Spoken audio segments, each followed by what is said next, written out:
The deputy's second chance. When a dying widow raises a pistol to protect her infant son on the desolate Colorado plains, she never expects her savior to arrive on horseback with a badge and a broken heart. What begins as a desperate rescue becomes a journey of redemption, forgiveness, and unexpected love in the untamed West of 1873. Will a lonely lawman and a grieving widow find the courage to build a family from the ashes of their past? Stay with us until the end and comment below with your city so we can see how far this story travels across the world. The Colorado Plains stretched endlessly under a merciless sun, a vast expanse of golden grass and cracked earth that seemed to swallow hope itself. The year was 1873, and the frontier was as unforgiving as it was beautiful, a place where dreams came to die as often as they came to life. The wind whispered through the sage, carrying with it the promise of dust and desolation, and in that lonely wilderness a woman was dying. Kathleen Morgan stumbled forward, her boots catching on stones she no longer had the strength to avoid. Her calico dress, once a cheerful pattern of blue flowers, was now stained with dirt and sweat, the hem torn from days of walking. In her arms, wrapped in a faded quilt, was the only thing that mattered anymore. Her son, James.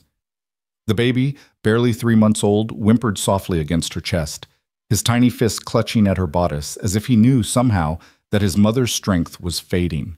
Behind her, 50 yards back on the trail, lay the body of her horse. The mare had collapsed an hour ago, foam at her mouth, legs trembling before they gave out completely. Kathleen had tried to get her up, had pulled at the reins and whispered desperate pleas, but the animal was spent.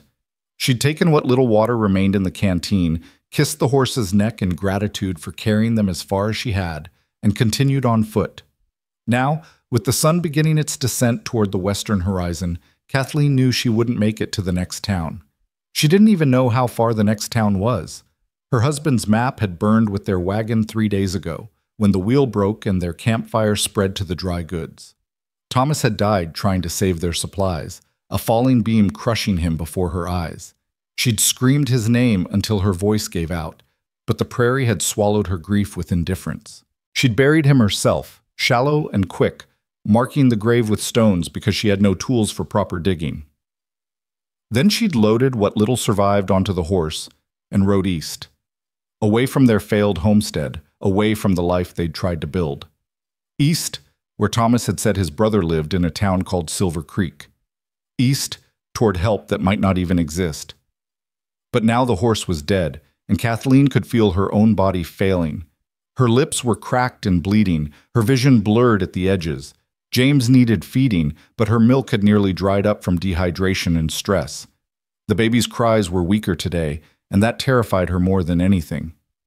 "Just a little further," she whispered to him, though she didn't believe it herself. "Mama's going to get you somewhere safe. I promise." The sun touched the horizon, painting the sky in shades of orange and crimson. Beautiful, Kathleen thought distantly. Like fire, like blood. She'd always loved sunsets, back when life was gentler, back when Thomas would wrap his arms around her and they'd watch the day end together. Now sunsets just meant darkness was coming, and she had no shelter, no fire, no hope. Her foot caught on a rock and she stumbled, going down hard on one knee. Pain shot through her leg, but she barely felt it. She clutched James tighter, making sure he didn't hit the ground, making sure he was safe even as she failed at everything else. The baby cried out, a thin, weak sound that broke her heart. "I'm sorry," she sobbed, tears cutting tracks through the dust on her face. "I'm so sorry, baby. Mama tried. I tried so hard." She forced herself back to her feet, swaying. The world tilted and spun. 20 more steps, then 10, then 5. Then her legs simply stopped working, and she sank to the ground, her back against a large boulder that jutted from the earth like a gravestone. This was where it would end then. This was where they would die. Kathleen fumbled at her waist, fingers closing around the small pistol Thomas had given her on their wedding day. A Colt pocket revolver, just 5 shots, barely enough to stop a determined man, but all they could afford. She'd never fired it, never wanted to. But she pulled it out now, checked that it was loaded, and held it ready in her lap. If death was coming for her son, it would have to go through her first. The sun sank lower. Shadows stretched long across the prairie. James whimpered against her, and she sang to him soft and broken, a lullaby her own mother had sung. Her voice cracked on every word, but she sang anyway, because what else could she do? What else did she have left to give him? "Hush, little baby, don't say a word. Mama's going to buy you a mockingbird." The sound of hoofbeats made her stop. Kathleen's head snapped up, her heart hammering. A rider, coming fast from the north. She couldn't make out details yet. The setting sun was in her eyes. But she could hear the steady rhythm of a horse at full gallop, coming straight toward her. Her hand tightened on the pistol. She raised it, pointing at the approaching figure. Though her arm shook so badly, she wasn't sure she could hit anything, even if she tried. "Stay back," she called out, her voice hoarse and thin. "I'm armed. Stay back." The rider didn't slow. If anything, the horse seemed to move faster, eating up the distance between them. Kathleen's finger found the trigger. She'd never killed anything in her life, never wanted to, but she would do it now if she had to. For James. Everything for James. "I mean it," she screamed. "I'll shoot!" The rider was close enough now that she could see him clearly. A man, tall and broad-shouldered, wearing a dark coat and a wide-brimmed hat. There was something on his chest that caught the dying light, something that gleamed like metal. He raised one hand, palm out, in a gesture of peace, but Kathleen didn't lower her weapon. "Ma'am!" The voice was deep, strong, carrying easily across the prairie. "Ma'am, I'm not here to hurt you. I'm Deputy Blackwood from Silver Creek. I'm here to help." A deputy, a lawman. Kathleen wanted to believe him, wanted to collapse with relief, but she'd heard too many stories about men who wore badges they'd stolen or bought, men who preyed on the desperate. She kept the pistol pointed at him, even as her vision swam and her arm trembled. The rider brought his horse to a stop 20 feet away, demonstrating more caution now that he'd seen the gun. He dismounted slowly, hands visible, moving with the careful deliberation of someone who understood frightened people. As he stepped forward, Kathleen could see him more clearly in the fading light. He was younger than his voice suggested, perhaps 30, with a weathered face that spoke of years under the sun. His eyes, even at this distance, were a striking gray, like storm clouds, and they held no malice, only concern. He wore a deputy's badge pinned to his vest, the star catching what little light remained. His gun belt held a well-maintained Colt revolver, but his hand stayed far away from it. "My name is Zachary Blackwood," he said, his voice gentler now, almost soft. "I'm deputy out of Silver Creek, about 15 miles east of here. I was riding the northern patrol when I saw buzzards circling back this way. Figured something was wrong. Ma'am, please, I can see you're hurt. I can see that baby needs help. Let me do my job. Let me get you somewhere safe." Kathleen's arm wavered. 15 miles. 15 miles to safety, to water, to food, to someone who might be able to save James. "How?" Her voice broke. She tried again. "How do I know you're really a deputy?" Zachary reached slowly into his coat pocket and pulled out a folded piece of paper. He held it up, then took a careful step forward and placed it on the ground before backing away. "That's my commission papers, signed by the territorial marshal. You can check them. I've got no reason to lie to you, ma'am, and every reason to want to help." Kathleen didn't pick up the papers. She couldn't reach them without putting down either James or the gun, and she wasn't willing to do either.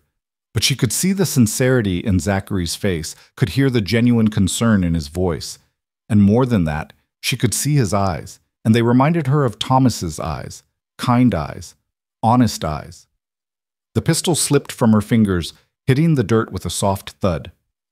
"Please," she whispered, and then her voice broke entirely. "Please help my son, please." Zachary moved quickly then, closing the distance between them in 3 long strides. He knelt beside her, and Kathleen saw his face change as he took in her condition. The cracked lips, the sunken eyes, the way her hands shook as she held her baby. His jaw tightened, and something flickered across his expression that might have been anger, though not at her. "When's the last time you had water?" he asked. "Yesterday morning, maybe. I can't remember." "And the baby?" "I tried to feed him this morning, but there's nothing left. There's nothing left." Zachary's hand went to his canteen immediately. He uncorked it and held it to Kathleen's lips. "Small sips," he instructed. "Not too fast or you'll be sick." The water was warm and tasted faintly of leather, but it was the most beautiful thing Kathleen had ever experienced. She drank as slowly as she could manage, though every instinct screamed at her to gulp it down. After a few sips, Zachary pulled the canteen away despite her small noise of protest. "We'll get more in you once we're moving," he said. "Right now I need to check the baby." "May I?" Kathleen hesitated, then nodded. She was so tired, so impossibly tired. And this man had kind eyes. Zachary took James gently, his large hands surprisingly careful as he unwrapped the quilt. The baby was tiny, frighteningly so, his skin pale and dry. He barely moved, barely made a sound. Zachary's expression grew grim. "He needs a doctor," he said quietly. "And you need rest, food, and water. Silver Creek has all of that. My horse can carry all three of us if we take it slow. Can you ride?" I don't know. I can try." "That's all I need to hear."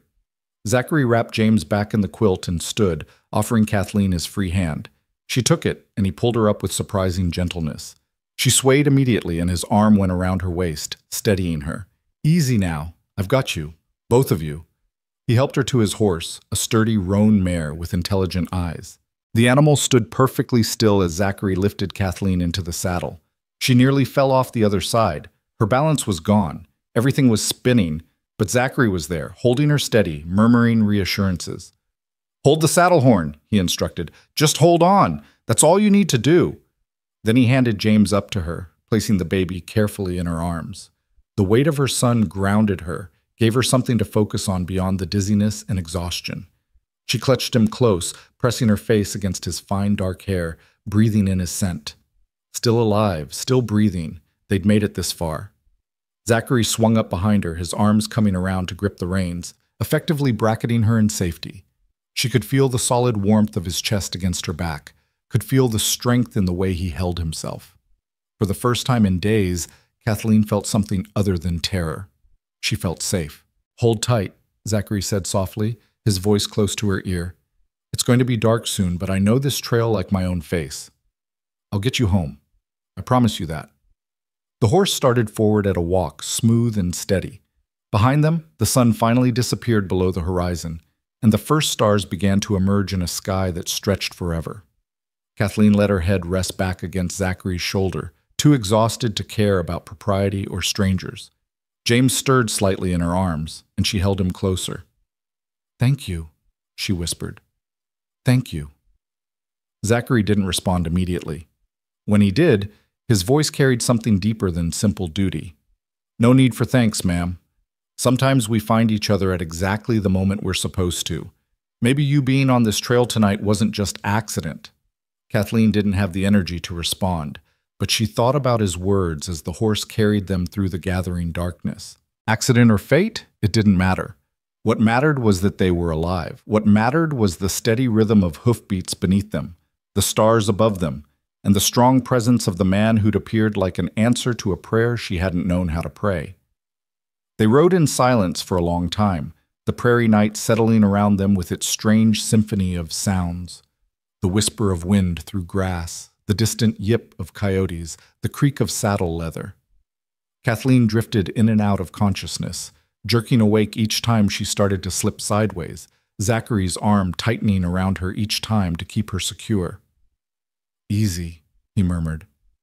"I won't let you fall." "I need to stay awake," Kathleen protested weakly. "I need to watch James." "The baby's sleeping. You should too. Rest, ma'am. You're safe now." But Kathleen fought against the exhaustion, afraid that if she closed her eyes, she might never open them again. Instead, she tried to focus on her surroundings, on the man behind her, on anything that would keep her tethered to consciousness. "My name," she said, her voice barely audible over the sound of hoofbeats. "My name is Kathleen Morgan, and my son is James." "Kathleen," Zachary repeated, and something about the way he said her name made it sound like something precious. "That's a good, strong name, and James is lucky to have a mother who'd fight the whole prairie to keep him safe. I didn't fight hard enough. My husband, Thomas, died 3 days ago. We were trying to reach his brother in Silver Creek, a town called Silver Creek. You said that's where you're from?" She felt Zachary's body tense slightly behind her. "I did. Silver Creek is my home, has been for 5 years now. What was your husband's brother's name? Might be I know him. Joseph. Joseph Morgan. Thomas said he had a farm outside of town. There was a pause, heavy with something Kathleen couldn't quite identify. When Zachary spoke again, his voice was careful, measured. Kathleen, I knew Joseph Morgan. I'm sorry to tell you this, but he passed on about 2 years back. Fever took him one winter. He didn't have any family that I knew of, no children. The farm was sold to pay his debts. The words hit her like a physical blow. Kathleen made a small sound, something between a gasp and a sob.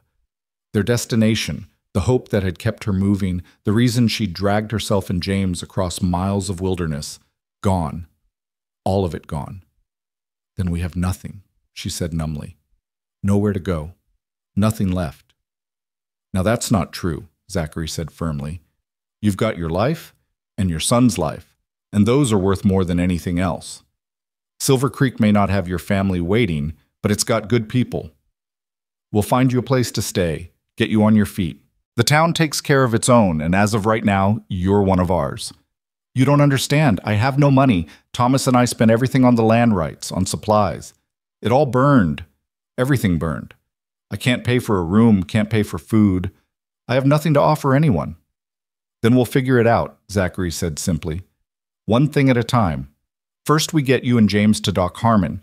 Then we get you fed and rested. Then we worry about tomorrow. That's how you survive out here, Kathleen. One day at a time, sometimes 1 hour at a time. You've already proven you can do that. Kathleen wanted to argue, wanted to explain that he didn't understand the impossible situation she was in, but the words wouldn't come. She was too tired, too heartsick, too utterly defeated. She simply held James closer and let the tears come silently, sliding down her cheeks to disappear into the darkness. Zachary said nothing about her crying. He simply kept the horse moving at that steady, careful pace, his presence solid and undemanding behind her.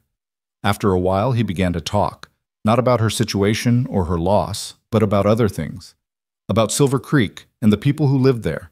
About Mrs. Henderson, who ran the boarding house and made the best apple pie in 3 territories. About old Charlie Goodwin, who told wild stories at the saloon every Saturday night. About the church with its white steeple that could be seen from 5 miles away. He painted a picture with words, building up this town she'd never seen, making it real and alive in her imagination. And slowly, gradually, Kathleen felt something tiny and fragile unfold in her chest, something that might have been hope. The moon rose, a bright silver disk that illuminated the prairie in shades of gray and black. By its light, Kathleen could see they were following a defined trail now, rutted by wagon wheels and marked by occasional cairns of stacked stones. Civilization. They were getting close to civilization. Almost there, Zachary said, as if reading her thoughts. See that rise ahead? Once we crest that, you'll be able to see the town lights. Another half hour at most. True to his word, when they topped the gentle hill, Kathleen could see a scattering of warm yellow lights in the distance. Silver Creek. It looked impossibly small from here, just a handful of buildings clustered together against the vast darkness of the plains. But to Kathleen, it looked like salvation. It's beautiful, she whispered. It's home, Zachary replied, and starting tonight, it's your home too. They descended the hill, and the lights grew closer, resolving into individual structures. Kathleen could make out a main street with buildings on either side, windows glowing softly. There were people still out despite the late hour. She could see silhouettes moving past lit windows, could hear the distant sound of a piano playing somewhere.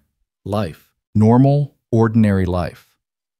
As they entered the town, a few people stopped to stare at the unusual sight of Deputy Blackwood riding double with a woman and a baby. Zachary nodded to them, but didn't stop, guiding his horse directly to a 2-story building with a sign out front that read, Dr. William Harmon, Physician. He dismounted first, then reached up to take James from Kathleen's arms. She released her son reluctantly, watching as Zachary cradled the baby with the same careful gentleness he'd shown before. Then he offered his hand to help her down.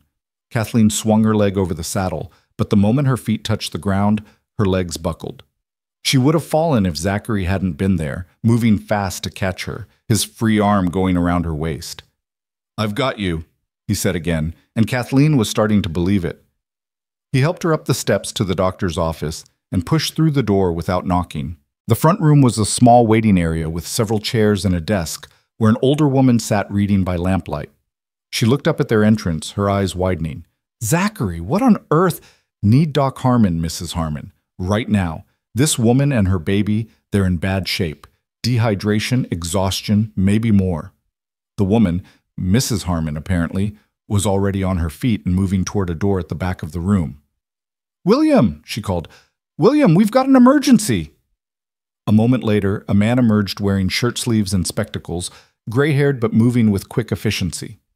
He took one look at Kathleen and James and pointed toward an examination room. "Bring them through here." "Zachary, what happened?" "Found them on the northern prairie. Horse was dead. They were on foot. The woman hasn't had water in more than a day, maybe longer. Baby's not nursing properly."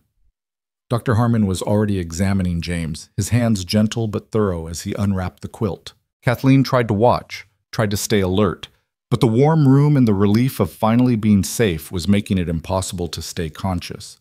Her eyes kept drifting closed. "Kathleen," Zachary's voice cut through the fog. "The doctor needs you to stay awake a bit longer. Can you do that?"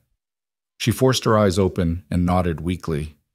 Dr. Harmon was listening to James's chest with a stethoscope, his expression serious but not panicked. "The baby's stable," he said after a moment. "Dehydrated but not critical. We'll get some water into him, see if we can get him nursing again. Mrs. Morgan, have you been able to produce milk?" "A little," Kathleen managed. "Not much, not enough. We'll work on that. Get your fluids back up, get some food in you, and your body will respond. Margaret," he called to his wife, "can you prepare a room upstairs? This young lady is going to be our guest for a few days while we get her and the baby back to health." "Of course. I'll make up the guest room right away." Kathleen tried to protest. "I can't.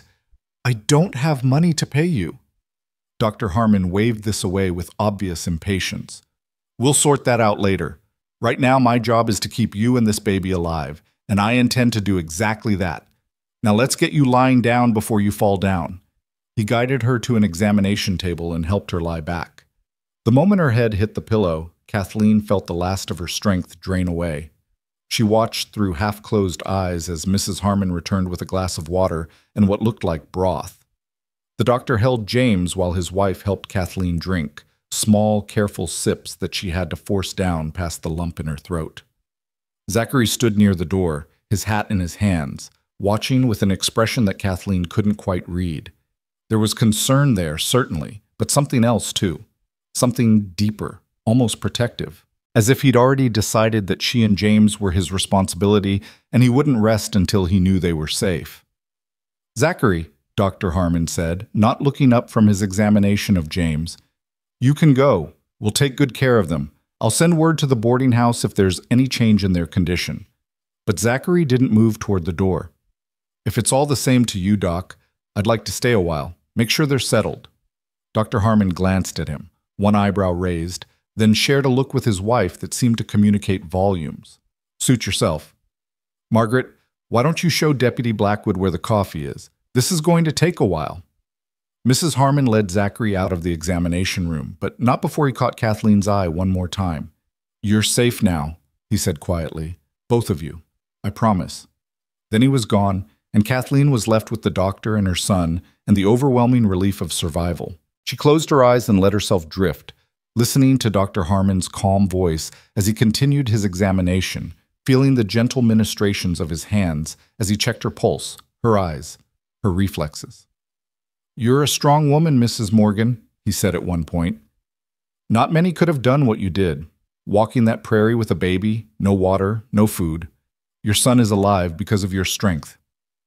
"I didn't feel strong," Kathleen whispered. "I felt like I was dying." "Sometimes those are the same thing," Dr. Harmon replied. "The strength to keep going even when dying would be easier. That's the strongest thing there is." Over the next hour, Dr. Harmon worked methodically. He got more fluids into Kathleen, checked James thoroughly, and declared them both likely to make full recoveries with proper rest and nutrition. Mrs. Harmon brought clean clothes for both of them, simple but serviceable garments that smelled of lavender and sunshine. She helped Kathleen change and wash, her touch maternal and kind, asking no questions about what had happened or where Kathleen had come from.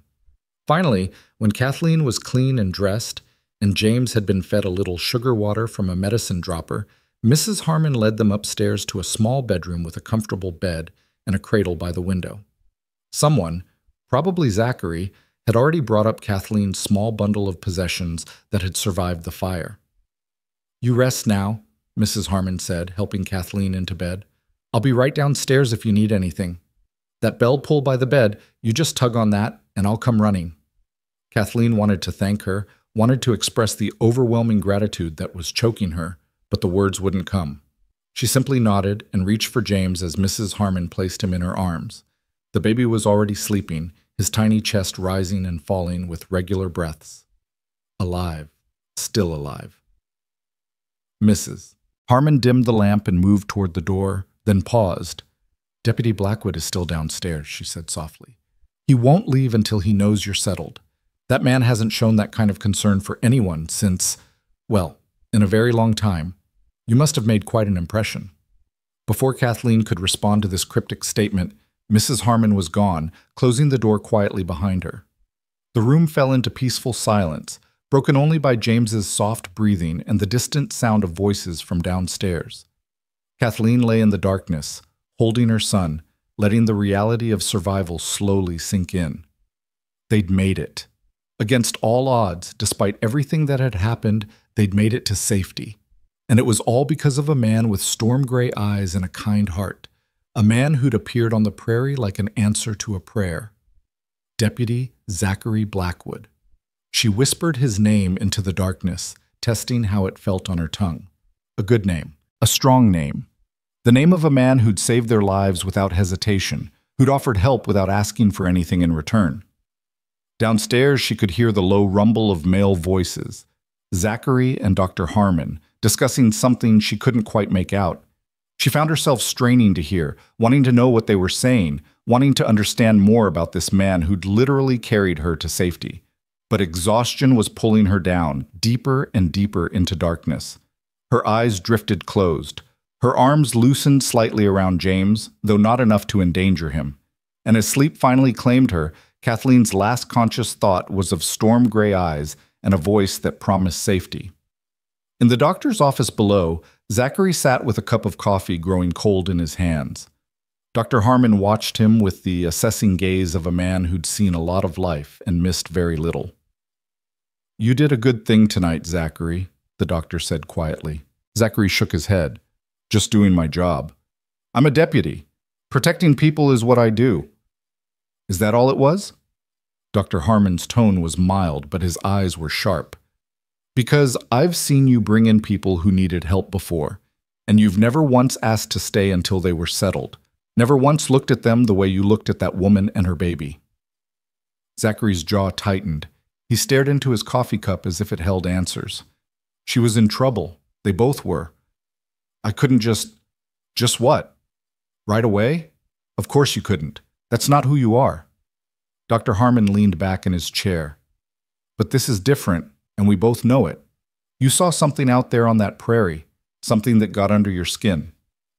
"I saw a woman protecting her baby with everything she had left," Zachary said quietly. "I saw courage. Real courage. Not the kind that comes from a gun or a badge. The kind that comes from love. And I saw—" He stopped, shook his head. "It doesn't matter what I saw."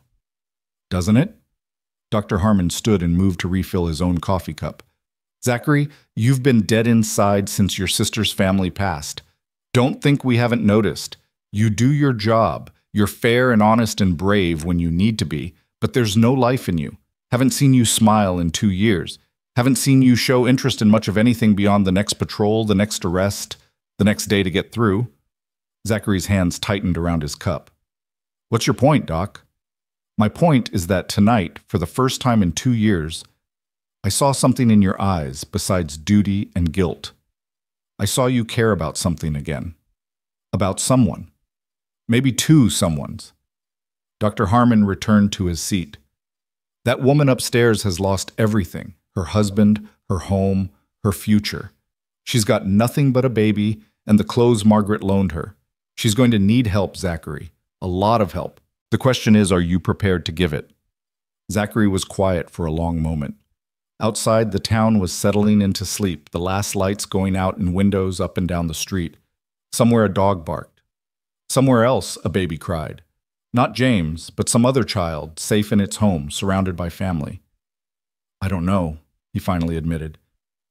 When I saw her out there, when I saw her holding that gun with hands that could barely hold it, ready to die protecting her son, Doc, it did something to me. Made me feel something I haven't felt in so long, I'd forgotten what it was like. And what was that? Like there was a reason to keep going. Like maybe I could do more than just exist. Like maybe... Zachary looked up, his storm gray eyes haunted but no longer empty. Like maybe I could have a purpose again beyond just surviving. Dr. Harmon nodded slowly. Then I suggest you figure out what you want to do about that. Because that woman is going to wake up tomorrow morning in a strange town with no family, no money, and a baby to provide for. She's going to need friends. She's going to need people who care. And something tells me you might just be the person to help her find her footing. Zachary stood, setting his untouched coffee on the desk. I should go. It's late, and I've got early patrol tomorrow.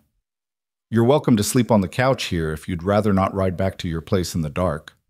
Thanks, but I'll head home.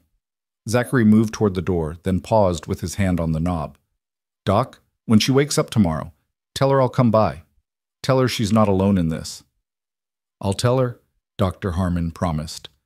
But Zachary, you might want to think about what that means. Telling someone they're not alone, that's a promise. That's a commitment. Make sure you're ready for it before you make it. Zachary nodded slowly, settled his hat on his head, and stepped out into the night. The air was cool and clean, filled with the smell of prairie grass and the distant promise of dawn. His horse waited patiently at the hitching rail, and he mounted up, turning toward the small cabin he called home on the edge of town. But as he rode through the quiet streets, his mind wasn't on sleep or patrol schedules or any of the 100 other things he usually thought about. Instead, he kept seeing Kathleen's face, pale and drawn with exhaustion, but fierce with determination. Kept hearing her voice as she begged him to save her son, kept feeling the weight of her leaning against him as they rode, trusting him completely with her life and her child's life. And for the first time in 2 years since the fire that took his sister Rachel and her husband and their 2 children, Zachary Blackwood felt something crack in the armor he'd built around his heart. Not breaking open, not yet, but cracking, letting in just a sliver of light, a tiny fragment of hope. Maybe, he thought, as stars wheeled overhead and his horse carried him home. Maybe there was more to life than guilt and duty. Maybe there was still room for something else, something like purpose, something like connection, something like family. He rode on into the darkness, not knowing that upstairs in Dr. Harmon's guest room, Kathleen Morgan was dreaming of storm-gray eyes and strong arms and a voice that promised safety, not knowing that a single moment on a darkening prairie had set in motion something neither of them could have predicted or prepared for, not knowing that sometimes fate put people exactly where they needed to be at exactly the right moment, and that sometimes second chances came riding out of the sunset with a badge and a broken heart, looking for something to protect, something to save, something to believe in again. Morning light filtered through the lace curtains of the guest room, painting golden patterns across the wooden floor. Kathleen woke slowly, disoriented by the softness of the mattress beneath her and the unfamiliar sounds of a waking town. Voices calling greetings, the rattle of wagon wheels on hard-packed dirt, the cheerful clang of a blacksmith's hammer somewhere in the distance. For a moment, she couldn't remember where she was or how she'd gotten here. Then James stirred in her arms, making the small mewling sound that meant he was hungry, and everything came flooding back. The prairie, the dying horse, the gun in her trembling hand, and Zachary Blackwood, appearing out of the sunset like something from a dream. She sat up carefully, her body protesting with 1,000 small aches. Through the window, she could see Silver Creek in full daylight, a modest frontier town with a wide main street lined with wooden buildings, their false fronts painted in cheerful colors. People moved along the boardwalks, going about their morning business. Normal life. The kind of life she'd thought she'd lost forever. A soft knock at the door made her start. "Mrs. Morgan, are you awake, dear?" Mrs. Harmon's voice was gentle, concerned. Yes, please come in. The doctor's wife entered carrying a tray laden with food, eggs, toast, jam, bacon, and a pot of tea that smelled like heaven. Behind her came a younger woman, perhaps 20, with auburn hair and a friendly smile, carrying a pitcher of water and fresh linens. This is my niece, Sarah, Mrs. Harmon said, setting the tray on a small table by the window. She helps us around the office. We thought you might want some breakfast and a proper wash. How are you feeling this morning? Sore, Kathleen admitted, but better, so much better. I don't know how to thank you for… Mrs. Harmon waved away her gratitude with a flour-dusted hand. Nonsense. You just focus on getting your strength back. That little one needs a healthy mother. She moved to the window and drew back the curtains fully, letting in more light. Deputy Blackwood was here at dawn asking after you. Told him you were still sleeping, but he said to tell you he'd be back this afternoon. Seemed quite concerned. Kathleen felt heat rise in her cheeks at the mention of Zachary's name, which was absurd. The man had saved her life. Of course he'd want to know she was recovering. It didn't mean anything beyond simple human decency. But as she ate the breakfast Mrs. Harmon had brought, she found her thoughts returning to him again and again. The steadiness of his voice, the gentleness of his hands, the way he'd held her on that horse, his presence solid and reassuring behind her. She barely knew him, yet she felt drawn to him in a way she couldn't quite explain. Sarah helped her wash and dress in a simple blue calico dress that Mrs. Harmon had provided from the church donation barrel, the older woman explained. Folks around here are generous with those in need. Then Dr. Harmon came up to examine both her and James, declaring them both improved but ordering another full day of rest. Your milk is coming back already, he told her after checking James. That's good. Keep drinking plenty of water and eating regular meals. By tomorrow, you should be able to nurse him properly again. Dr. Harmon, I need to discuss payment, Kathleen said, her voice firm despite her nervousness. I have no money right now, but I can work. I can clean, I can cook, We'll sort it out, the doctor interrupted gently. Right now, your job is to heal. Everything else can wait. But Kathleen couldn't let it wait. After the doctor left, after Mrs. Harmon had taken the breakfast tray away, she sat by the window holding James and facing the reality of her situation. She was a widow with no money, no family, and a 3-month-old baby in a town where she knew no one except the people who'd shown her charity. She needed work, needed income, needed a way to stand on her own feet. The thought of being dependent on others' kindness made her stomach churn with anxiety. She'd been raised to work for what she got, to earn her way. Thomas had been the same. They'd built their life together through hard work and determination, and even though that life was gone now, even though Thomas was gone, she still had her hands and her mind and her will. She would find a way. She had to. Around noon, there was another knock at her door. This time, it was a woman Kathleen hadn't met yet, older, perhaps 50, with kind eyes and graying hair tucked under a practical bonnet. She carried a basket covered with a checkered cloth. Mrs. Morgan? I'm Eleanor Henderson. I run the boarding house here in Silver Creek. She set the basket on the table and smiled warmly. I brought you some things I thought you might need. Soap, hairbrush, a few other sundries, and some gingerbread, my own recipe. Mrs. Henderson, that's very kind, but I can't accept… Of course you can. Eleanor settled herself in the chair by the window with the air of someone prepared to stay a while. Now, I heard from Margaret Harmon that you might be looking for work once you're back on your feet. Is that true? Kathleen nodded, hope flickering in her chest. Yes. I'll do anything honest. I'm a hard worker. I promise you that. Eleanor studied her for a moment, her gaze assessing but not unkind. Can you read and write, dear? Yes, ma'am. My mother was a teacher back in Pennsylvania. She made sure I had a proper education. Arithmetic, history, geography, all of it. I even helped my mother with her younger students sometimes. A smile spread across Eleanor's face. Well now, isn't that providential? You see, Silver Creek's been without a proper school teacher for near on 6 months. Miss Patricia ran off to get married to a cavalry officer, and we've been making do with parents taking turns teaching their children, but it's not ideal. The town council has been looking for someone qualified to take the position. Kathleen's heart began to pound. A teaching position, respectable work, the kind of work her mother had done. Work that would provide income and purpose and a place in the community. But surely they'd want someone with references, she said hesitantly. Someone established. I'm just a widow passing through. References can be worked around, especially when there's a need as pressing as ours. We've got near 20 children of school age and more coming as the town grows. Most of the parents are getting desperate for proper education for their young ones. Eleanor leaned forward. Now, I can't promise anything, but if you're interested, I could arrange for you to meet with Mayor Thornton and Reverend Walsh. They head up the school committee. Would you be willing? Yes, Kathleen said immediately. Yes, absolutely. When? Let's give you another day to recover. Then, say, day after tomorrow? I'll spread the word, get things arranged. Eleanor stood, gathering her bonnet. In the meantime, you're welcome to stay here with the Harmons, or if you'd prefer, I have a small room at the boarding house. Ground floor, quiet, perfect for you and the little one. No charge until you're settled. Mrs. Henderson, I can't keep accepting charity. It's not charity, dear. It's community.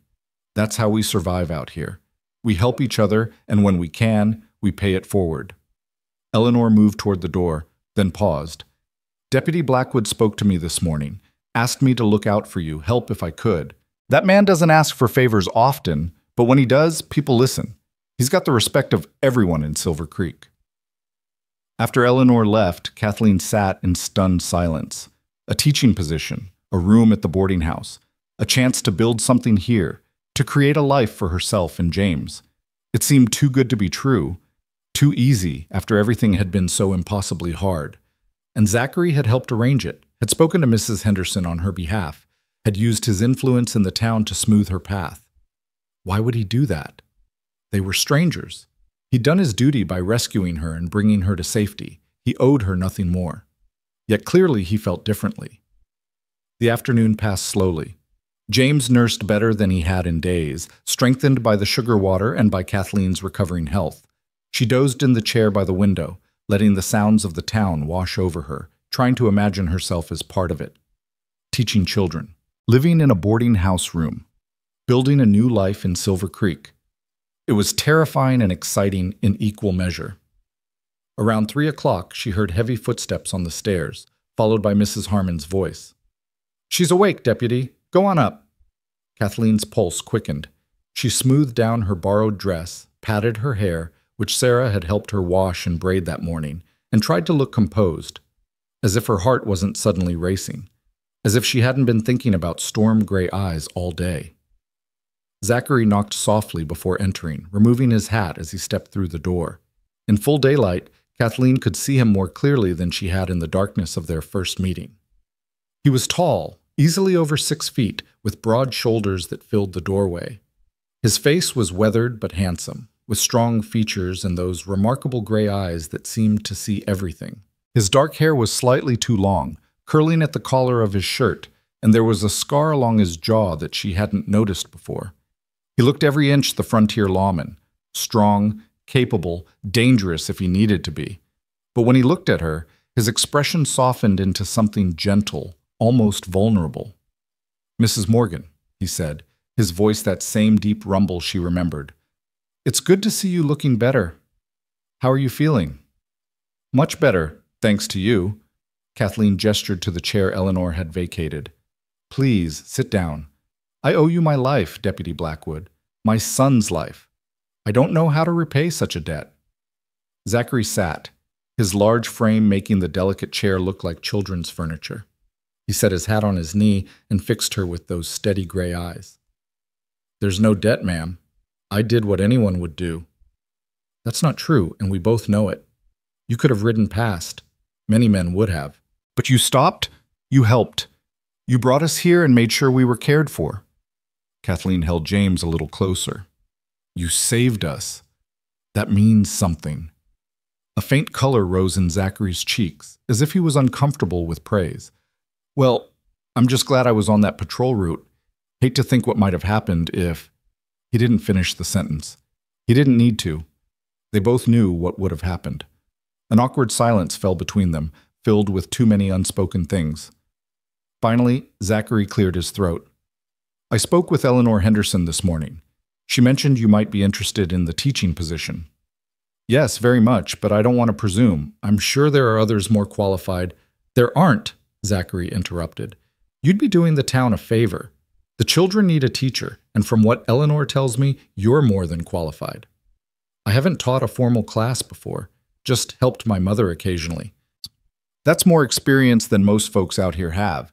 Silver Creek isn't exactly drowning in educated people. He leaned forward slightly. Mrs. Morgan, Kathleen, if I may, I want you to know that whatever you need to get settled here, you've got help. You're not alone in this. There it was again, that promise of not being alone. The same thing Dr. Harmon had said Zachary told him to pass along. Kathleen studied his face, trying to understand what drove this man to care so much about a stranger. Why? She asked softly. Why do you care what happens to us? You don't know me. You don't owe me anything. Zachary was quiet for a long moment, his gaze dropping to his hat, his fingers tracing the brim.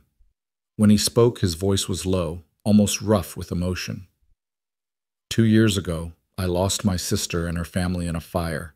Warehouse fire in Denver. They lived in rooms above it.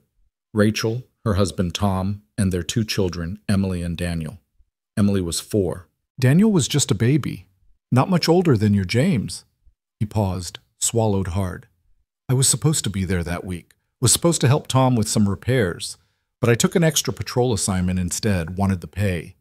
When I got the telegram about the fire, I rode for 3 days straight to get to Denver, but by the time I arrived, he stopped, his jaw working, his eyes fixed on something far away that only he could see. I'm so sorry, Kathleen whispered, her heart breaking for him.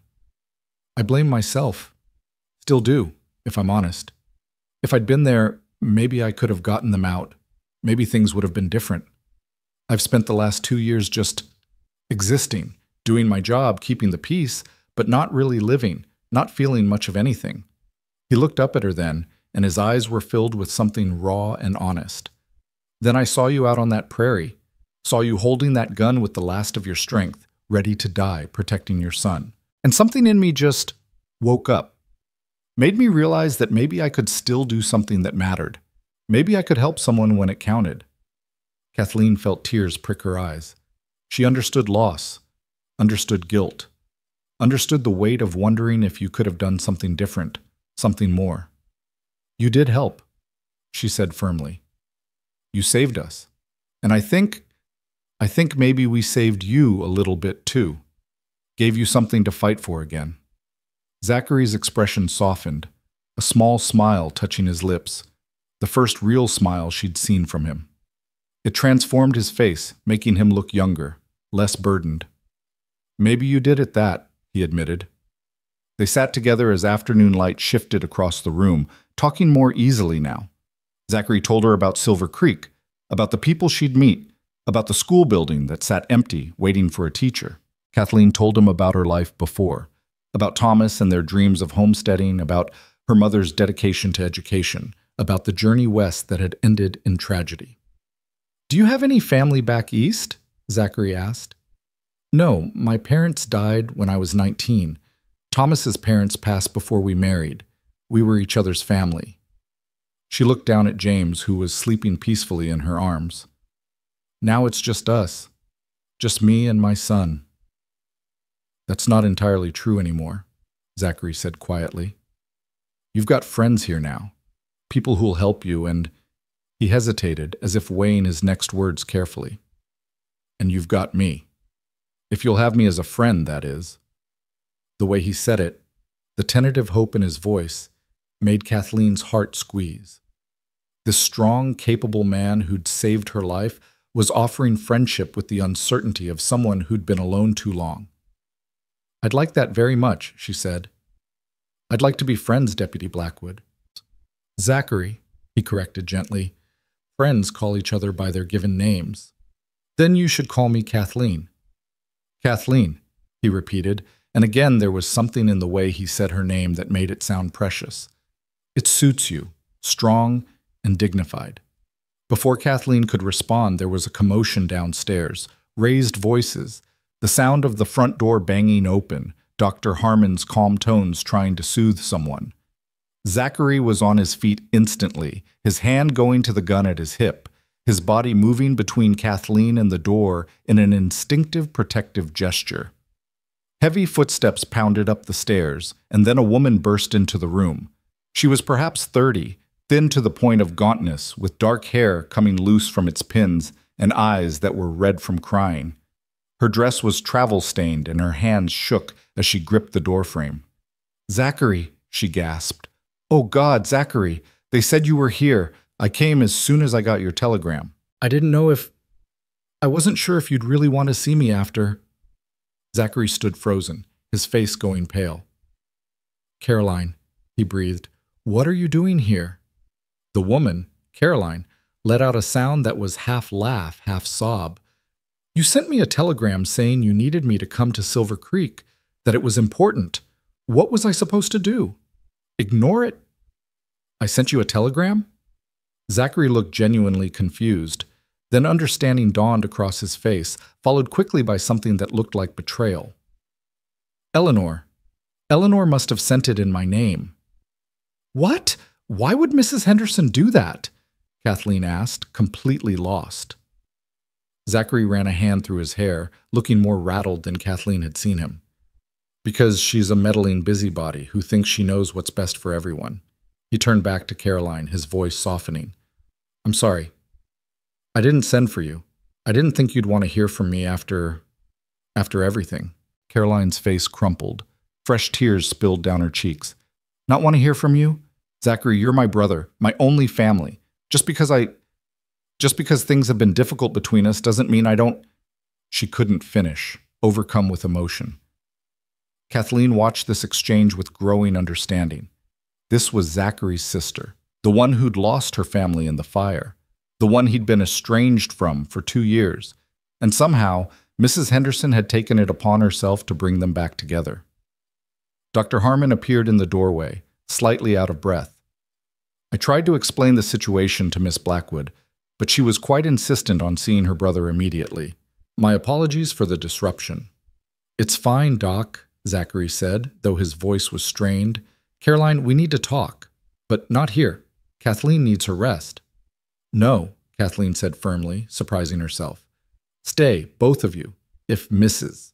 Henderson went to the trouble of bringing you together, there must be a reason." She looked at Caroline, seeing the grief and longing in the other woman's eyes, recognizing it because she'd felt it herself. "Please, sit down. You look exhausted." Caroline hesitated, glancing between Kathleen and Zachary. "I don't want to intrude. I don't even know who you are." "My name is Kathleen Morgan. Your brother saved my life and my son's life 2 days ago. We owe him everything." Kathleen kept her voice gentle but insistent. "And from the look on your face, you need to talk to him as much as he needs to talk to you. So please, sit down." Something in Kathleen's tone must have reached Caroline, because the other woman slowly moved into the room and sank into the chair Zachary had vacated. Zachary himself remained standing, his body tense, his face carefully neutral. "How have you been?" Caroline asked quietly, her eyes fixed on her brother's face with an intensity that spoke of 2 years' worth of worry and wondering.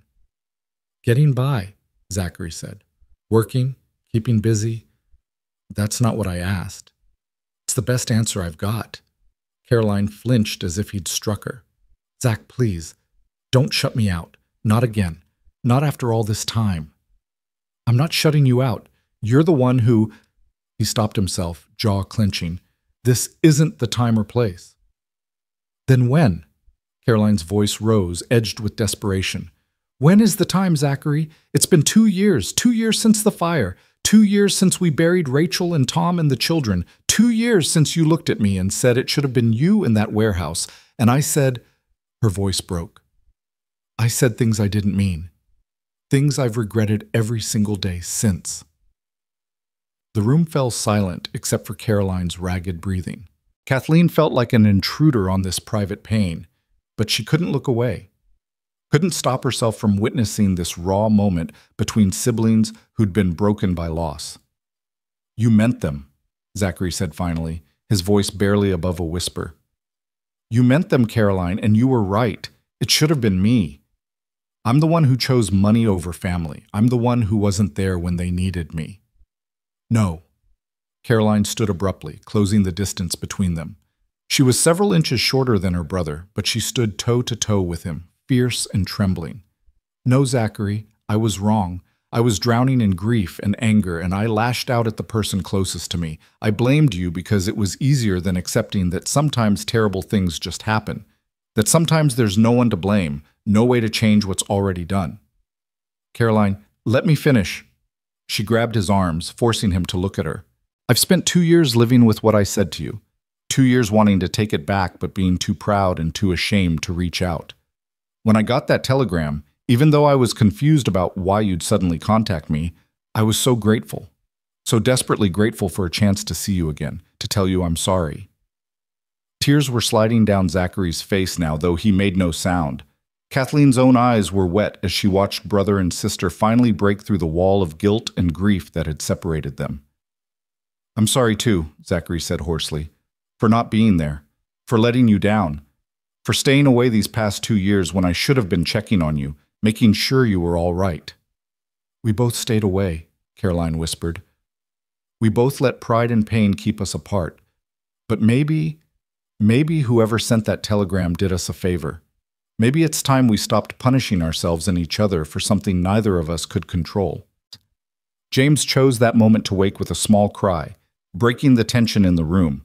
Kathleen immediately shifted him to her shoulder, patting his back, murmuring soft reassurances. When she looked up, she found both Zachary and Caroline staring at the baby with identical expressions of mingled pain and longing. How old is he? Caroline asked, her voice thick. 3 months, Kathleen replied. His name is James. Caroline moved closer, drawn as if by an invisible thread. Could I hold him? Kathleen glanced at Zachary, who gave a small nod. She carefully transferred James into Caroline's waiting arms. The other woman held him as if he were made of glass, her whole body trembling. He's beautiful, Caroline breathed. He looks so much like... She stopped, swallowed. Daniel would have been about 2 now, if he'd lived. I know, Kathleen said softly. Zachary told me. I'm so sorry for your loss. Caroline looked up at her brother, tears streaming freely now. When I hold him, I can almost remember what it felt like. Before the fire. When Rachel would let me hold Daniel, and Emily would climb in my lap, and everything was... She couldn't finish. Zachary moved to his sister's side, his large hand gentle on her shoulder. I know, he said, his own voice breaking.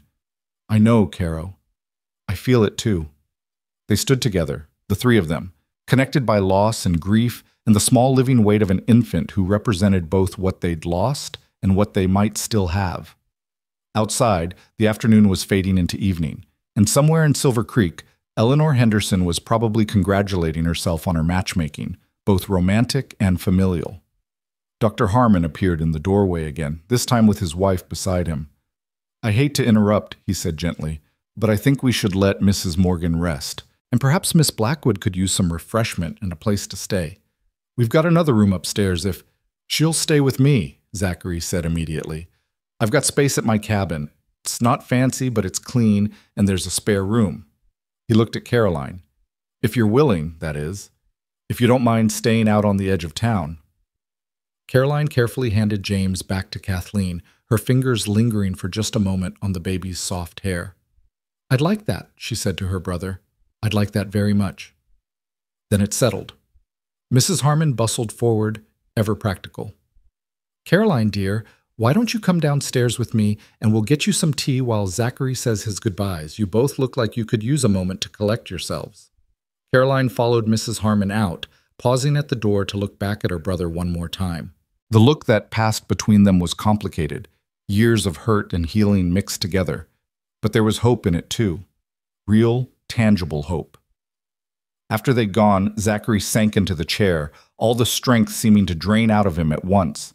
He buried his face in his hands, shoulders shaking with silent sobs. Kathleen shifted James to one arm and reached out with the other, placing her hand on Zachary's shoulder. She didn't say anything. Sometimes there were no words that could help. Sometimes all you could do was be present, be steady, let someone know they weren't alone in their pain. After a long moment, Zachary raised his head.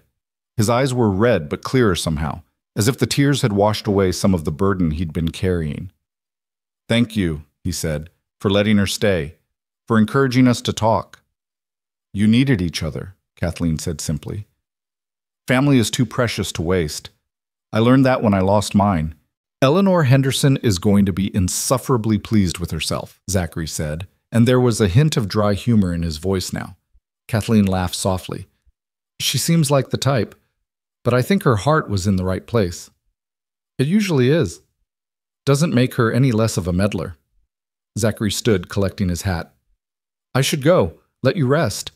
But Kathleen, I'm glad you're here. Glad you're going to stay in Silver Creek. I think you being here might be good for all of us." "I hope so," Kathleen said. "I really hope so." After Zachary left, taking Caroline with him, the house fell quiet. Mrs. Harmon brought up a light supper and helped Kathleen settle in for the night. As darkness fell outside and the town grew quiet, Kathleen lay in bed with James sleeping beside her, thinking about the strange turns fate could take. 3 days ago, she'd been prepared to die on the prairie. Now she was in a warm bed in a friendly town, with the promise of work and a new life opening before her.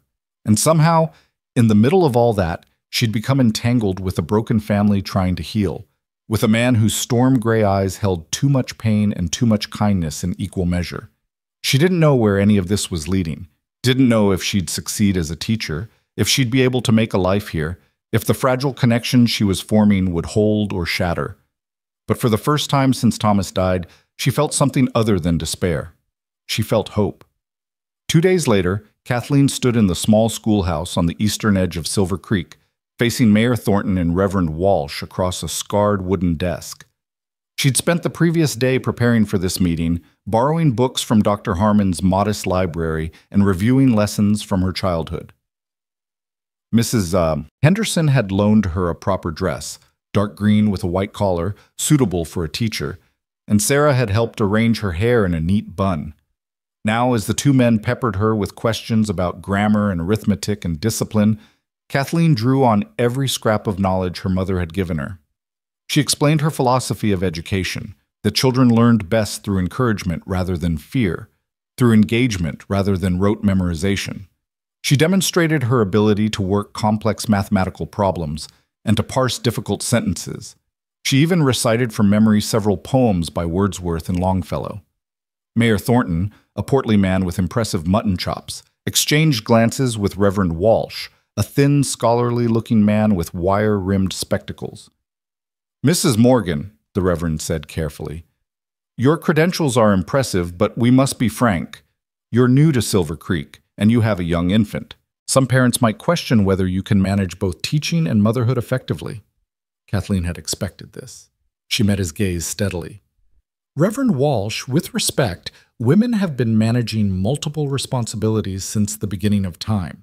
My son will be with me in the schoolroom. He's still nursing, so I have little choice in that, but I assure you he will not interfere with my teaching.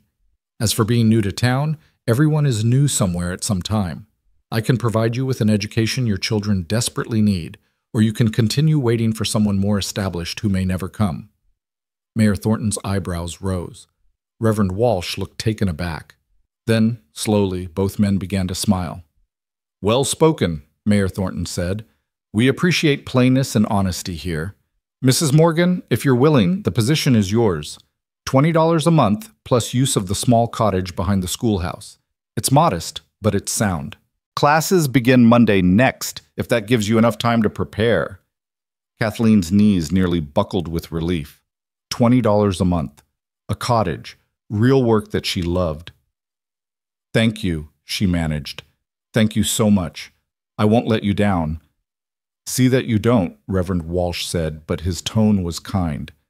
"Silver Creek's children are precious to us. We're trusting you with their futures." As Kathleen left the schoolhouse, she found Zachary waiting outside, leaning against the porch rail. He straightened when he saw her, and she realized he'd been there the whole time, waiting to hear the outcome. "Well?" he asked. "I got it," Kathleen said, and then she was laughing and crying at the same time, all the tension of the past week pouring out of her. "I got the position. I start Monday." Zachary's face split into a genuine grin. transforming him once again into someone younger and lighter. "That's wonderful. Congratulations, Kathleen. Walk with me?" she asked impulsively. "I'd like to see the cottage, and I'd like the company." They walked together through Silver Creek, James sleeping peacefully in Kathleen's arms. Zachary pointed out various establishments, the general store, the saloon, the telegraph office. People nodded greetings as they passed, curious eyes following the widow and the deputy, but most faces were friendly. The cottage behind the schoolhouse was small but charming. Just 2 rooms, a main living area with a stove and a separate bedroom. It needed cleaning and the windows needed washing, but it was sound and dry, and it would be theirs. Kathleen stood in the doorway, imagining it with curtains and furniture, imagining James growing up here, imagining herself teaching children and building a life. "I can help you fix it up," Zachary offered. "Caroline, too. She's been looking for something to do with her hands, something to occupy her mind. She's good with decorating, always was." "How is she?" Kathleen asked. "How are things between you two?" "Better," Zachary admitted. "Not perfect, not yet. We've got years of hurt to work through, but we're talking again. That's something." He leaned against the doorframe, his expression thoughtful. "She's been asking about you, actually. Wants to know if she can help with James sometimes. She was always good with children." Kathleen considered this. She'd only met Caroline briefly, but she'd seen the longing in the other woman's eyes when she held James. "I'd like that," she decided. "I think it might be good for both of us. And James could use more people in his life who care about him." "He's got that already," Zachary said quietly. "More than you might realize." Their eyes met, and something passed between them. An acknowledgement of the growing connection between them. A recognition that what had started as a rescue was becoming something deeper. Kathleen felt her heart skip, felt heat rise in her cheeks, and she looked away first. "I should get back to the Harmons," she said. "I need to start preparing lessons for Monday. I'll walk you back." They made their way through town as the sun began its descent, painting the sky in those familiar shades of orange and crimson. As they reached Dr. Harmon's office, Zachary caught her arm gently. "Kathleen, I want you to know, whatever you need, whatever James needs, I'm here. You've got a friend in this town. You've got me." Kathleen looked up at him, at this strong, damaged, achingly kind man who'd saved her life and then refused to stop caring. "I know," she said softly, "and I'm grateful, more than I can say." Then, on impulse, she stood on her toes and kissed his cheek. It was brief, chaste, nothing more than a gesture of gratitude and affection. But when she pulled back, she saw something flare in Zachary's eyes, surprise, pleasure, and something deeper that made her breath catch. "Good night, Zachary," she whispered. "Good night, Kathleen." She carried James inside, but before she closed the door, she looked back. Zachary still stood there, his hand touching the spot where she'd kissed him, his expression wondering. When he saw her watching, he smiled, that rare, genuine smile that transformed his whole face, and tipped his hat to her. Kathleen closed the door and leaned against it, her heart pounding. This was dangerous, she knew. She'd barely been widowed 3 weeks. It was too soon to feel anything for anyone. Too soon to let herself hope for something more than just survival and stability. But her heart, it seemed, had its own ideas. And as she prepared for bed that night, as she held James and sang him to sleep, she couldn't stop thinking about storm-gray eyes and gentle hands, and a voice that promised she'd never be alone again. Outside, Silver Creek settled into its evening rhythms. In his cabin on the edge of town, Zachary sat with Caroline, the two of them talking late into the night, slowly rebuilding what had been broken. At the boarding house, Eleanor Henderson smiled to herself, pleased with how her matchmaking was progressing. At the Harmon's office, the doctor and his wife exchanged knowing glances. And in the guest room upstairs, Kathleen Morgan dreamed of new beginnings, of second chances, of a future that was slowly, carefully, beginning to take shape. The weeks that followed brought a rhythm to Kathleen's life that she hadn't known since before Thomas died. Each morning, she woke in the small cottage behind the schoolhouse, fed and dressed James, then opened the doors to welcome her students. They came in ones and twos at first, children whose parents were cautiously optimistic about the new teacher, but within a week her classroom was full. There was Tommy Peterson, age 7, who could barely read but had a gift for numbers that astonished her. Sarah and Samuel Yates, twins of 9, who competed fiercely over every lesson. Little Molly Chen, whose parents ran the laundry and who translated Kathleen's instructions into Cantonese for her younger brother. 16 students in all, ranging from 5 to 14, each with their own strengths and struggles. Kathleen discovered that she loved teaching even more than she'd remembered. There was something deeply satisfying about watching a child's face light up when a difficult concept finally made sense, about nurturing young minds and helping them see beyond the rough frontier town to the wider world that existed in books and ideas. James adapted to classroom life with surprising ease. Mrs. Henderson had donated a cradle that Kathleen kept in the corner, and the children took turns rocking him when he fussed. The older girls especially doted on him, and Kathleen often found herself teaching with a baby in her arms because one of her students had brought him over for comfort. Caroline Blackwood became a regular presence at the cottage and the schoolhouse.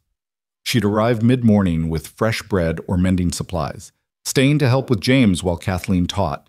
At first, their interactions were careful, almost formal, 2 women brought together by circumstance and the man who connected them both. But gradually, a genuine friendship began to form. "You're good with the children," Caroline observed one afternoon, watching Kathleen patiently explain long division to the older students. "Patient in a way I never could be." "I had a good teacher," Kathleen replied, wiping chalk from her hands. "My mother always said the key was to remember what it felt like to not understand something.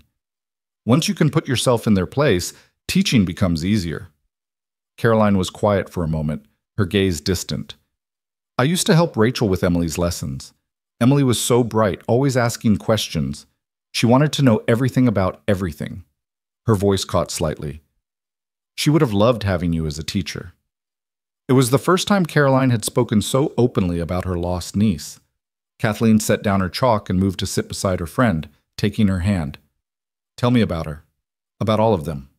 And Caroline did. She spoke haltingly at first, then with growing confidence, painting pictures with words of the family she'd lost. Rachel, who'd had Zachary's gray eyes and a laugh that could light up a room. Tom, steady and kind, who'd adored his wife completely.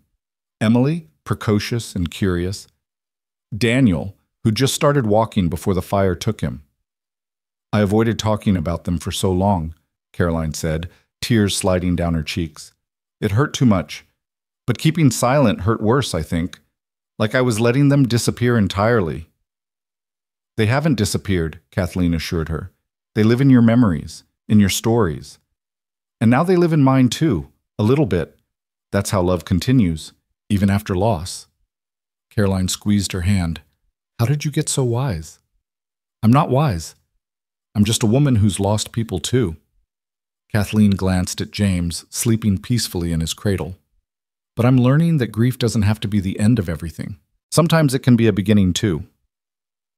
Zachary came by the schoolhouse most evenings after his patrol, ostensibly to check on security, but really, they all knew, to see Kathleen and James. He'd sit on the porch steps while Kathleen graded papers, talking about his day or helping with small repairs around the cottage. Sometimes Caroline joined them, and the 3 would watch the sun set over the prairie, finding comfort in shared silence. The town noticed, of course. Silver Creek was small enough that everyone knew everyone else's business, and the growing connection between the widowed schoolteacher and the lonely deputy was a frequent topic of conversation. Mrs. Henderson beamed with proprietorial pride whenever she saw them together. Dr. Harmon made knowing comments about how well Kathleen had settled in. Even the children asked innocent questions about whether Deputy Blackwood was going to be James's new papa. Kathleen deflected these questions with practiced ease, but privately, she couldn't deny the truth of what was growing between them. She looked forward to Zachary's evening visits with an eagerness that had nothing to do with friendship and everything to do with the flutter in her chest when she saw him. She found herself paying more attention to her appearance on days she knew he'd be patrolling near the school. She dreamed of him more nights than she cared to admit. But it was too soon. Thomas had only been dead 6 weeks. What kind of woman developed feelings for another man so quickly? What kind of wife would she have been to Thomas if she could move on so easily? The guilt ate at her, even as her heart pulled her inexorably toward Zachary. 3 weeks after Kathleen started teaching, Silver Creek prepared for its monthly community picnic, an event held by Willow Creek, a small waterway that ran south of town. The whole town would be there, folks bringing food and blankets to spend a Sunday afternoon in fellowship and celebration. "You have to come," Eleanor Henderson insisted when she stopped by the cottage Saturday afternoon. "It's tradition. Besides, the children would be disappointed if their teacher didn't attend." "I don't know," Kathleen hedged. "James is still so young, and I wouldn't want to impose—" "Nonsense. Half the town will be there with babies younger than James, and Caroline's been talking about nothing else for days. She's quite excited about going." That caught Kathleen's attention. "Caroline is? She's been so withdrawn since she arrived. I didn't think she'd want to be around so many people." Eleanor's expression softened. "I think she's finally starting to heal. Having you and James in her life, being able to help with the baby, it's given her purpose again. And I've seen her and Zachary together. Really together, not just existing in the same space. Whatever you're doing, dear, keep doing it. You're good for this family." The next day dawned bright and clear, perfect weather for a picnic.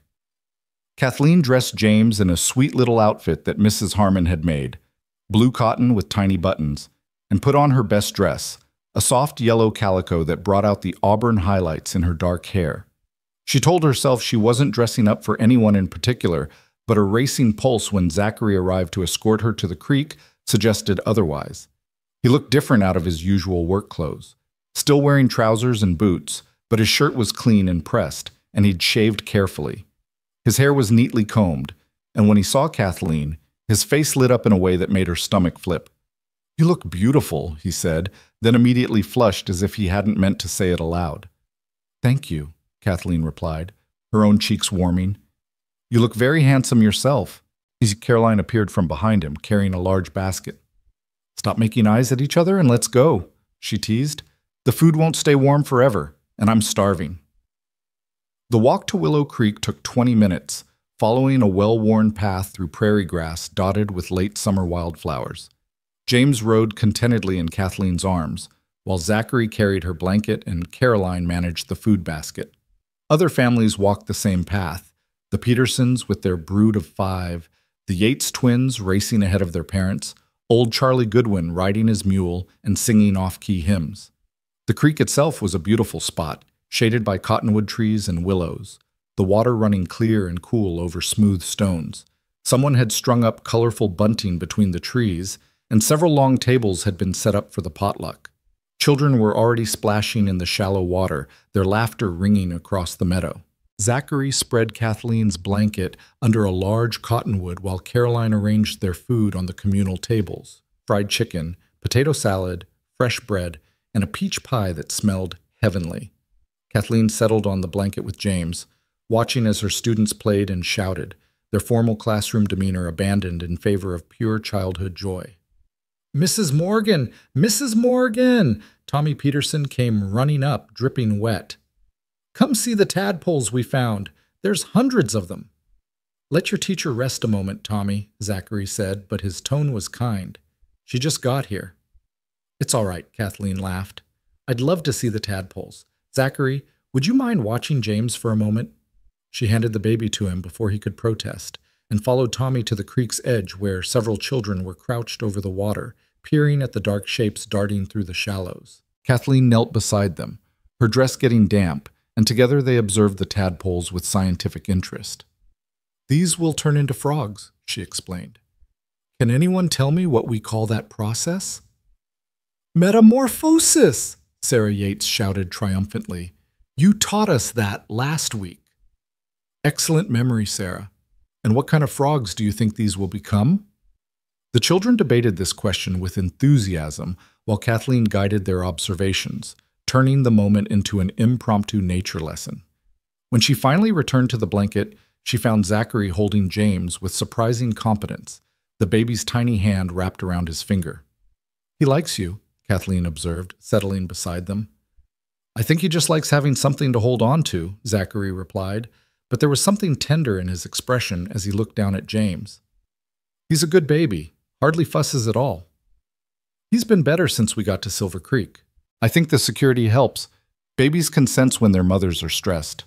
Are you? Stressed, I mean. Kathleen considered the question honestly. Less than I was. The teaching helps. Having a home helps. Having friends helps. She met his eyes. You've helped.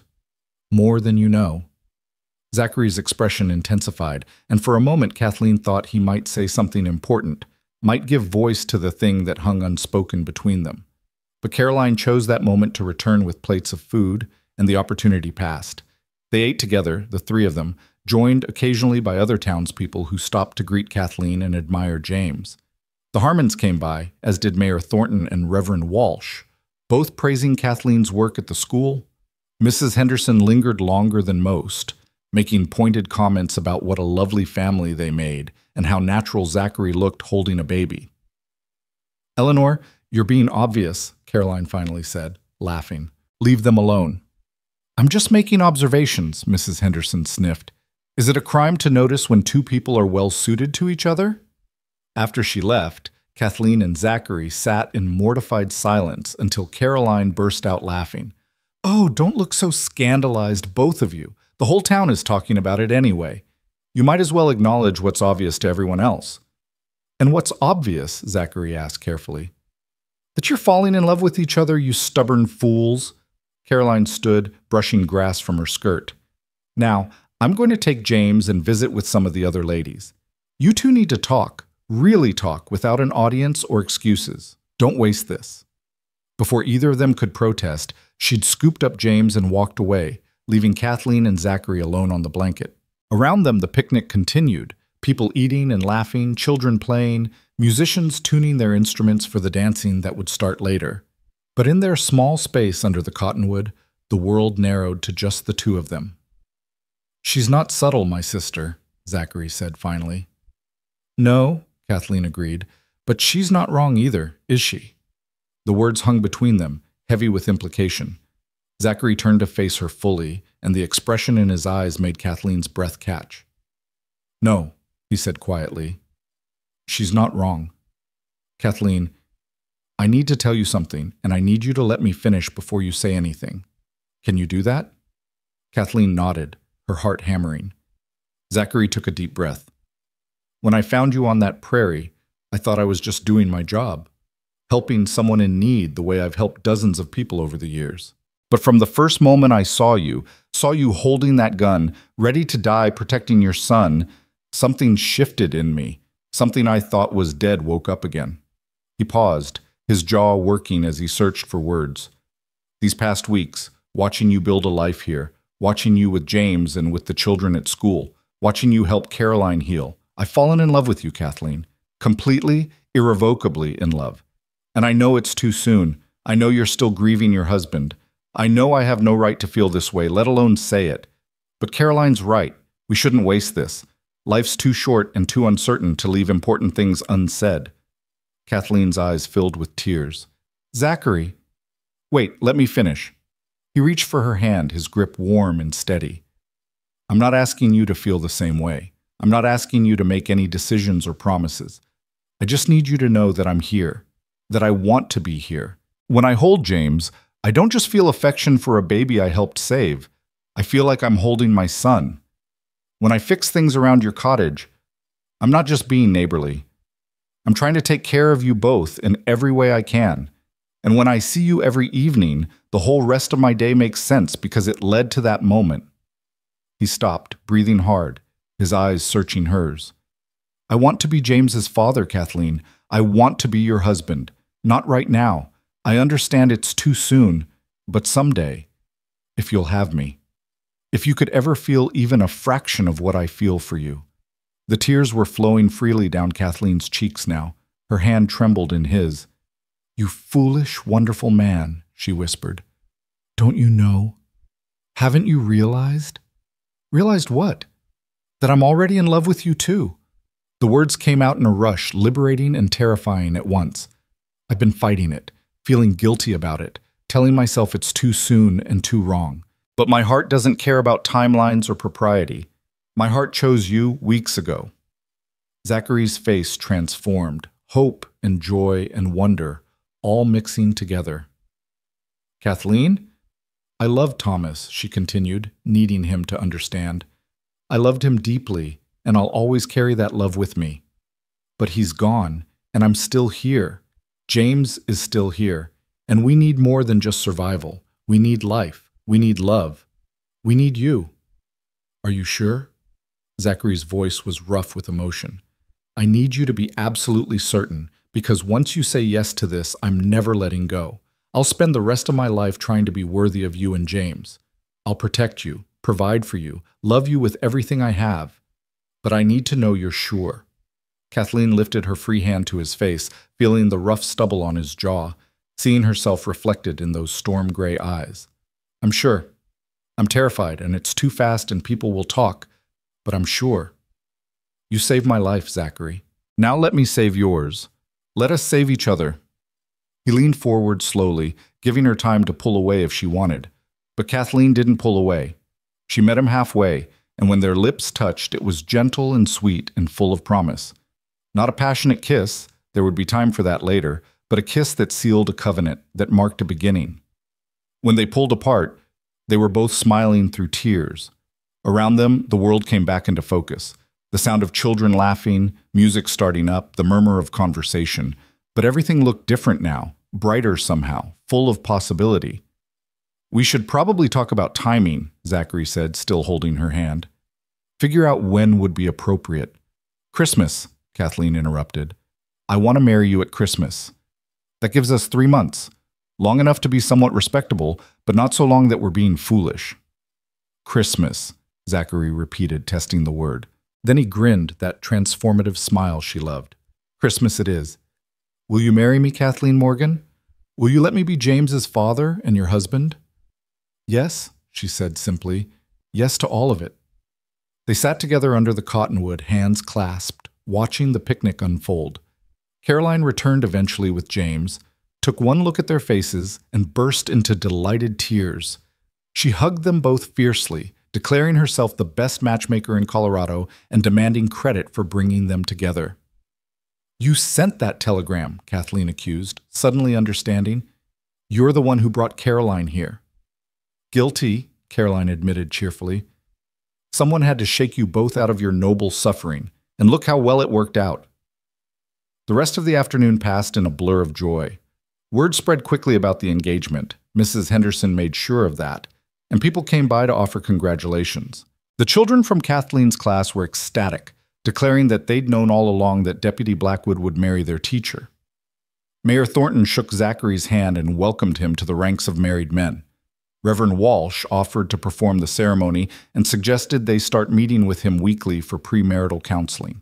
As evening approached and people began packing up to return to town, Kathleen found herself standing by the creek with James in her arms, watching the water flow over stones worn smooth by time. Zachary came up behind her, his arms encircling both her and the baby, and she leaned back against his solid warmth. Are you happy? He asked softly. So happy it scares me, Kathleen admitted. I keep waiting for something to go wrong, for this to be taken away. Nothing's going to take this away. I won't let it. His arms tightened protectively. We've both lost enough. We've both suffered enough. It's time for good things now. Time for building instead of mourning. Time for family, Kathleen added, turning her head to look up at him. Our family, the three of us. The three of us, Zachary agreed. Then he hesitated. Kathleen, there's something I need to tell you about what happened after I found you. She turned in his arms, concern flickering across her face at his serious tone. What is it? When I brought you to town that night, when I sat with Doc Harmon while he examined you and James, I made a decision. I told myself that if you both survived, if you made it through, I'd take it as a sign that I was supposed to be part of your lives, that I was supposed to protect you both. He paused, his eyes vulnerable. I've been protecting you ever since, but until today, I didn't know if you'd want more than that. I didn't know if you'd ever see me as more than just the deputy who saved you. Oh, Zachary. Kathleen's heart ached for him. I've never seen you as just a deputy. From that first moment, even through my fear and exhaustion, I saw your kindness. I saw your heart. And every day since, I've seen more reasons to love you. They stood together as twilight gathered, James dozing peacefully between them, and made quiet plans for their future. They'd marry at Christmas in the little white church. Kathleen would continue teaching. They both agreed that her work was too important to abandon. Zachary would keep his position as deputy, but they'd live in a house he'd build on land he'd already picked out, just beyond the edge of town where James could have room to grow. As they walked back to town with Caroline, joining the stream of other families, Kathleen felt a peace settle over her that she hadn't known since before Thomas died.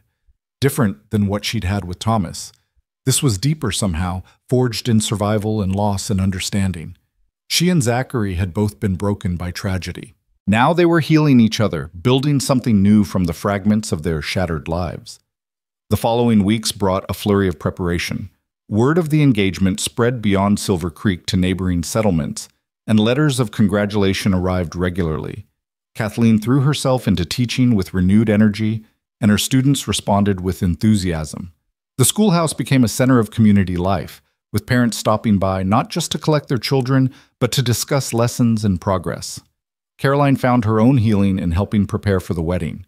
She and Kathleen spent evenings sewing, a simple but elegant cream-colored dress for Kathleen, with lace at the collar and cuffs. Caroline proved to have remarkable skill with needle and thread, and as she worked, she talked more freely about Rachel and the life before the fire.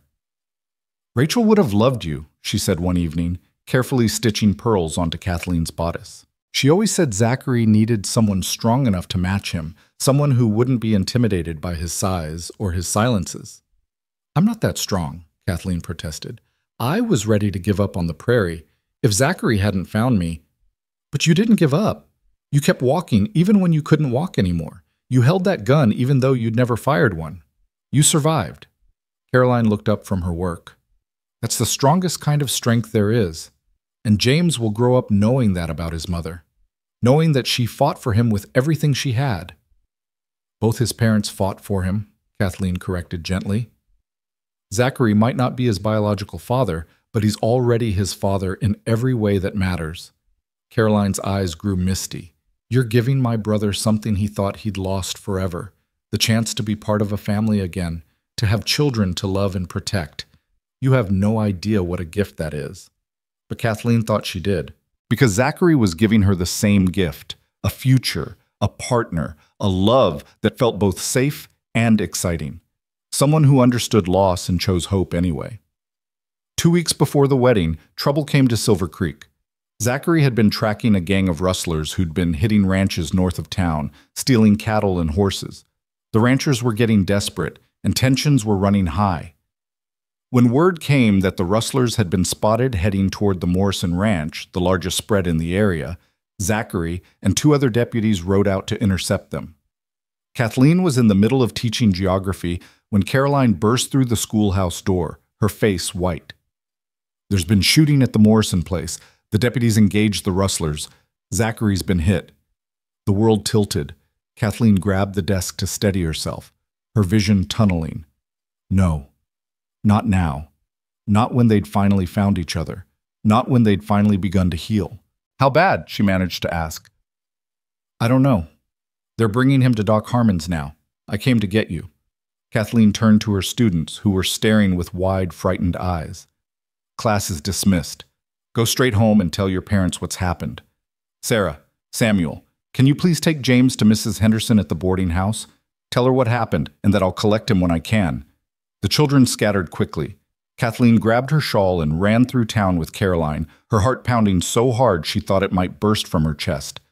"Please," she prayed wordlessly, "please let him be all right. Please don't take him from me now." They arrived at Dr. Harmon's office to find a crowd already gathering outside, worried townspeople who'd heard about the shooting. Mrs. Harmon met them at the door, her expression grave but not hopeless. "He's alive, but it's serious. Gunshot to the left shoulder, high enough that it missed his lung, but there's concern about the bone and blood loss. William's working on him now." "Can I see him?" Kathleen asked desperately. "Not yet. But as soon as William says it's safe, you'll be the first to know. I promise." The waiting was torture. Kathleen paced the small front room while Caroline sat with her face in her hands, both of them silent with fear. Other people came and went. The other deputies reporting on the rustlers, all captured or killed. Mayor Thornton offering support. Reverend Walsh leading a prayer circle outside. After what felt like hours but was probably only 90 minutes, Dr. Harmon emerged from the back room. His shirt was blood-stained and his face lined with exhaustion, but he was smiling faintly. "He's stable. The bullet's out. I've cleaned and stitched the wound, and barring infection, he should make a full recovery. He's asking for you, Kathleen."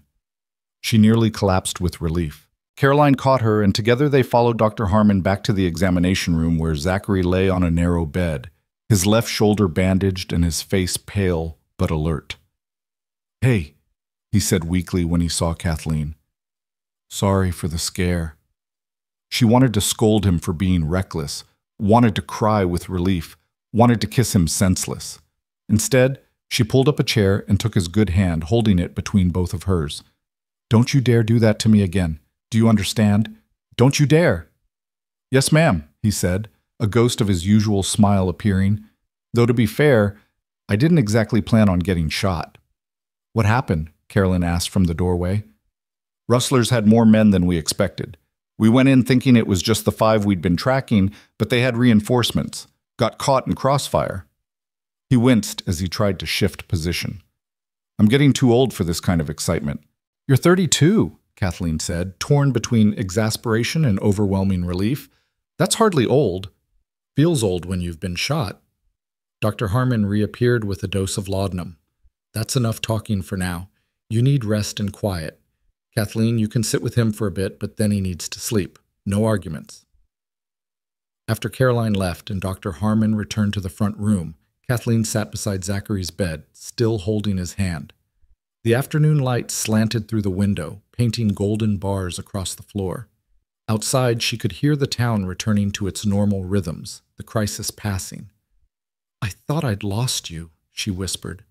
"For a few moments, before Mrs. Harmon told me you were alive, I thought I'd lost you, and I couldn't breathe. Couldn't think. The world just stopped." "I'm sorry," Zachary said, his voice already growing drowsy from the laudanum. "So sorry for scaring you. But Kathleen, that feeling you had, that terror of losing me, that's how I feel every single day about you and James. That's why I need to marry you, need to make sure you're protected and provided for, because the thought of anything happening to either of you destroys me." Tears slipped down Kathleen's cheeks. "Then we'll protect each other. We'll be careful and smart, and we'll live a long, happy life together. All of us, you, me, James, and whatever other children we're blessed with." "Other children?" Zachary's eyes had drifted closed, but he was smiling. "You want more?" "Of course I do. James needs siblings, and you'll be an amazing father to however many children we have." "Good," he murmured, sleep claiming him. "Want a big family. Want noise and chaos and love. Want everything we both lost, to find it again. Together." His words trailed off into sleep. Kathleen sat with him as shadows lengthened, as Dr. Harmon checked on him twice more, as evening fell outside. When Caroline returned with James, Kathleen nursed the baby while keeping vigil by Zachary's bedside, finding strange peace in this moment. Her future husband recovering, her son content, her friend quietly supportive nearby. Zachary spent 3 days at Dr. Harmon's office before being cleared to return to his cabin, with strict instructions to rest and let the wound heal. Caroline moved back to the cabin to help care for him, and Kathleen visited every afternoon after school with James, bringing meals and news and companionship.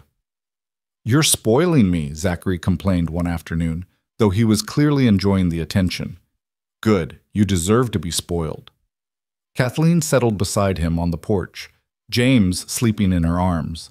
"Besides, I'm practicing for when we're married. You might as well get used to being fussed over. I can think of worse fates." He reached over with his good arm and pulled her close. 2 more weeks until Christmas. 2 more weeks until you're my wife. 2 more weeks until you're stuck with me forever," Kathleen corrected, smiling. "Best thing that ever happened to me, getting stuck with you." The shooting changed something in the town's perception of their relationship. Before, there had been some whispers about the propriety of such a quick engagement, but after seeing Kathleen's fear when Zachary was hurt, after watching how they cared for each other during his recovery, Even the most skeptical citizens had to admit that this was real love, the kind of love that couldn't be rushed or delayed or planned, the kind that simply happened when two broken people found each other at exactly the right moment. Christmas approached with its usual excitement, but this year the whole town seemed invested in the wedding. The church ladies organized decorations. The men built Zachary and Kathleen a new bed as a wedding gift. Children from the school practiced singing carols for the ceremony. Mrs. Henderson baked a 3-tier cake that was the talk of Silver Creek. The night before the wedding, Kathleen lay in her cottage bedroom holding James, thinking about everything that had led to this moment. 6 months ago, she'd been on that prairie ready to die. Now she was hours away from starting a new life with a man she loved, in a town that had become home, with a future full of promise. "Your papa and I are getting married tomorrow," she whispered to James, who gazed up at her with those serious dark eyes. "Your new papa, I mean. The one who loves us both so much. Are you ready to be part of our family?" James gurgled, which she chose to interpret as enthusiasm. There was a soft knock at her door. "Kathleen, are you awake?" Caroline's voice. "Come in." Caroline entered carrying something wrapped in cloth. "I wanted to give you this tonight, a wedding present of sorts." She sat on the edge of the bed and unwrapped the object carefully, revealing a small framed photograph, the only one that had survived the warehouse fire. "This is Rachel, Tom, Emily, and Daniel," Caroline said quietly. "It was taken just a few months before they died. I want you to have it, to put in your new house, because they would have been your family too, and I want their memory to be part of your life with Zachary." Kathleen looked at the photograph through tears. Rachel did have Zachary's eyes, just as Caroline had said. Emily was grinning at the camera with mischievous joy. Baby Daniel looked bewildered by the whole process, and Tom stood behind his family with pride and love written all over his face. "Thank you," Kathleen whispered. "I'll treasure this. I'll make sure James knows about his aunt and uncle and cousins. I'll make sure they're never forgotten. That's all I could ask." Caroline hugged her tightly. "Tomorrow you marry my brother, and that makes you my sister. Really and truly. I never thought I'd have family again, but now I do. You and Zachary and James. You're giving me reasons to keep living, keep hoping. Thank you for that." They sat together in the quiet cottage, two women who'd been strangers months ago and were now bound together by love and loss and the complicated beauty of chosen family. Outside, snow began to fall, the first real snow of winter, covering Silver Creek in white silence, making everything clean and new and full of possibility. Morning came bright and cold, Christmas Day dawning clear and sparkling. Kathleen dressed carefully in her cream-colored gown while Caroline helped with her hair, weaving small white flowers through the dark strands. James wore a tiny suit that Mrs. Harmon had sewn, and he looked so serious and handsome that both women laughed through their tears. The church was packed when they arrived. It seemed the entire town had turned out for the wedding, filling the pews and spilling into the aisles. Someone had decorated with pine boughs and candles, making the simple building look magical in the winter light. And at the front of the church, standing beside Reverend Walsh, was Zachary. He wore his best suit, his wounded arm still in a sling, but his face radiant with joy. When he saw Kathleen walking down the aisle with James in her arms and Caroline beside her, his expression transformed into something so full of love and wonder that everyone watching felt their own hearts squeeze in response. Kathleen reached the altar and handed James to Caroline, then took both of Zachary's hands in hers. Reverend Walsh spoke about love and sacrifice, about second chances and God's grace, about building families from ashes and creating hope from despair, but Kathleen barely heard the words. She was too focused on Zachary's face, on the promise in his eyes, on the future unfolding before them. "Do you, Zachary James Blackwood, take this woman to be your lawfully wedded wife?" "I do," Zachary said, his voice strong and sure. "And do you, Kathleen Marie Morgan, take this man to be your lawfully wedded husband?" "I do," Kathleen whispered. "Then by the power vested in me, I pronounce you husband and wife. Zachary, you may kiss your bride." He did, gently and thoroughly, and the congregation erupted in applause and cheers. When they finally pulled apart, both grinning, Zachary reached for James. Caroline handed over the baby, and suddenly they were a complete picture. Husband, wife, and son, standing together at the altar as snow fell softly outside the windows. "My family," Zachary said softly, for Kathleen's ears alone. "Finally, my family." "Our family," Kathleen corrected, her heart so full she thought it might overflow. "Forever." The reception following the ceremony transformed Mrs. Henderson's boarding house into a place of warmth and celebration that seemed to push back against the December cold. Long tables groaned under the weight of food the entire town had contributed: roasted turkey and ham, fresh bread still steaming, vegetables preserved from autumn harvests, and that magnificent three-tier cake crowned with sugar flowers that Mrs. Henderson had labored over for days. Kathleen sat beside Zachary at the head table, his good arm around her shoulders, James content in her lap, and felt overwhelmed by the sheer goodness of this moment. Her students had performed their carols beautifully, their young voices filling the church with joy. Now they raced around the boarding house with the uninhibited energy of children freed from their Sunday best behavior, while their parents laughed and ate and toasted the newlyweds. "Happy?" Zachary asked, pressing a kiss to her temple. "So happy I keep waiting to wake up," Kathleen admitted. 6 months ago I was dying on the prairie. Now I'm married to the most wonderful man in Colorado, surrounded by friends, with my son safe in my arms. It doesn't seem real." "It's real," Zachary assured her. "Every bit of it, and it's only going to get better." Caroline appeared with plates of food for them both, shooing away well-wishers so the newlyweds could eat.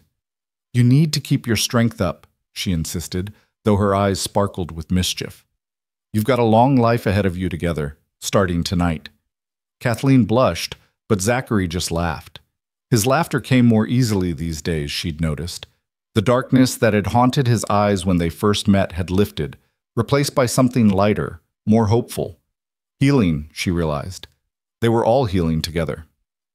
Dr. Harmon stopped by their table. His weathered face creased in a smile. "I've seen a lot of weddings in my years here, but I don't think I've ever seen a happier couple. You're good for each other, you know that?" "We do," Zachary said, squeezing Kathleen's shoulder. "Believe me, Doc, we know." "Your shoulder healing properly?" the doctor asked, his professional instincts never far from the surface. "Some stiffness, but the pain's mostly gone. Should be able to ditch this sling in another week or so. Make sure you do the exercises I showed you, and no heavy lifting until I clear you." Dr. Harmon's gaze shifted to Kathleen. "That means you're in charge of making sure he doesn't overdo it. Think you can handle that?"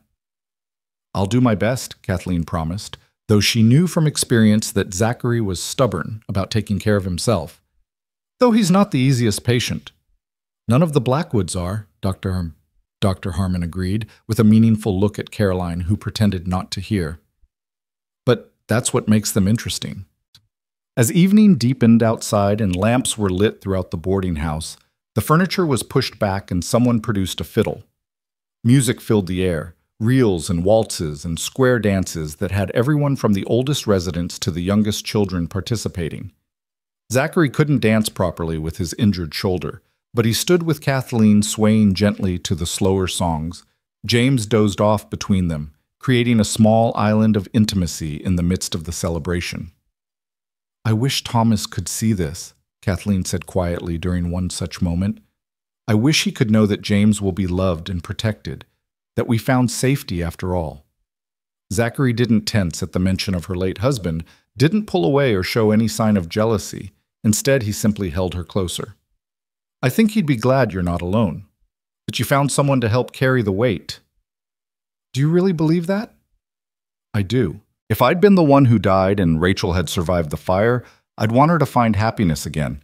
Wouldn't want her spending her life in mourning." His voice grew rough with emotion.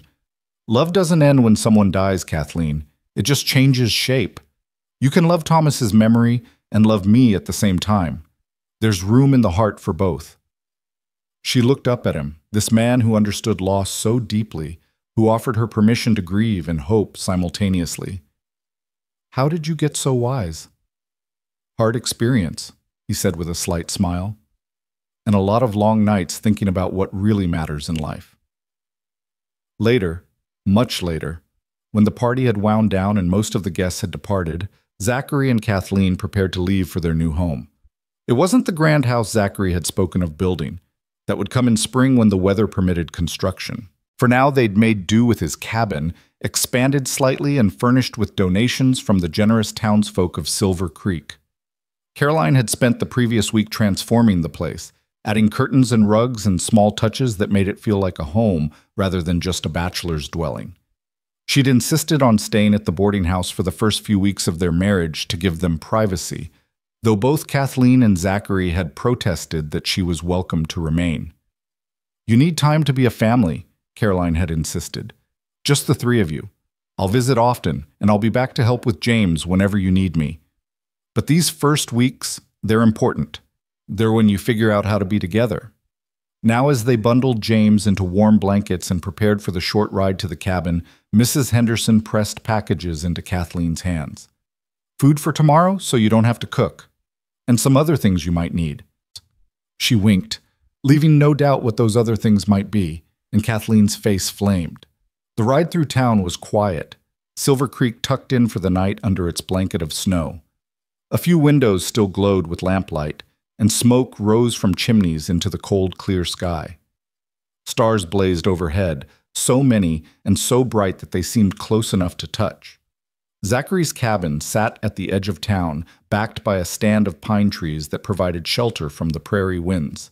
As they approached, Kathleen saw that someone had lit lamps inside, making the windows glow welcomingly. Caroline's work again, probably. Or maybe Mrs. Henderson's. Zachary helped her down from the horse, then reached for James, who was sleeping peacefully despite the cold. "Welcome home, Mrs. Blackwood," he said, and the name sent a thrill through her. "Mrs. Blackwood," she repeated, testing how it sounded. "I like that." "Good, because you're stuck with it now."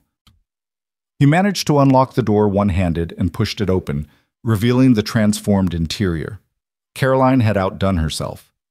The main room was warm and inviting, with a fire already laid in the hearth waiting to be lit. New curtains hung at the windows, and a comfortable sofa sat before the fireplace. The table was set with simple dishes, and fresh flowers, somehow acquired in December, graced the center. Through an open doorway, Kathleen could see their bedroom, the new bed draped with a quilt she recognized as a group project from the church ladies. "It's perfect," she whispered. Zachary set James in a cradle near the hearth, another gift, this one from Dr. and Mrs. Harmon, and then turned to Kathleen with an expression that made her heart race. "I need to do this properly," he said, and before she could ask what he meant, he'd lifted her in his arms. "Zachary, your shoulder." "Is fine," he assured her, carrying her over the threshold despite her protests. "I've been waiting months to do this. I'm not letting a little gunshot wound stop me." He set her down gently in the center of their new home, then cupped her face in his hands. "I love you, Kathleen Blackwood. I'm going to spend every day of the rest of my life trying to make you happy."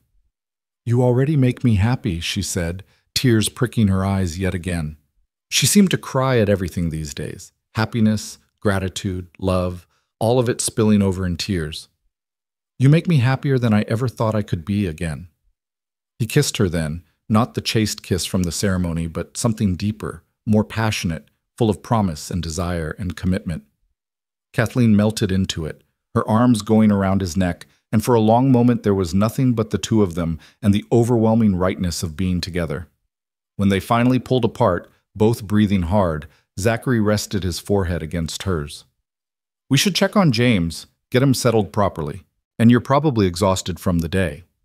"I am," Kathleen admitted, "but I'm also your wife now, and I'd like to start our marriage properly, if you know what I mean." Zachary's eyes darkened with desire. "Are you sure? We can wait if you're not ready. There's no rush." "I'm sure. I want this. I want you." She took his hand and led him toward their bedroom. "James is asleep and will be for hours. We have time." Later, much later, they lay tangled together in the marriage bed, the quilt pulled up against the winter cold, their bodies warm with love and contentment. James had woken once, and Kathleen had nursed him while Zachary watched with an expression of such tenderness it had made her cry again. Now the baby slept peacefully in his cradle, and the newly married couple held each other in the darkness.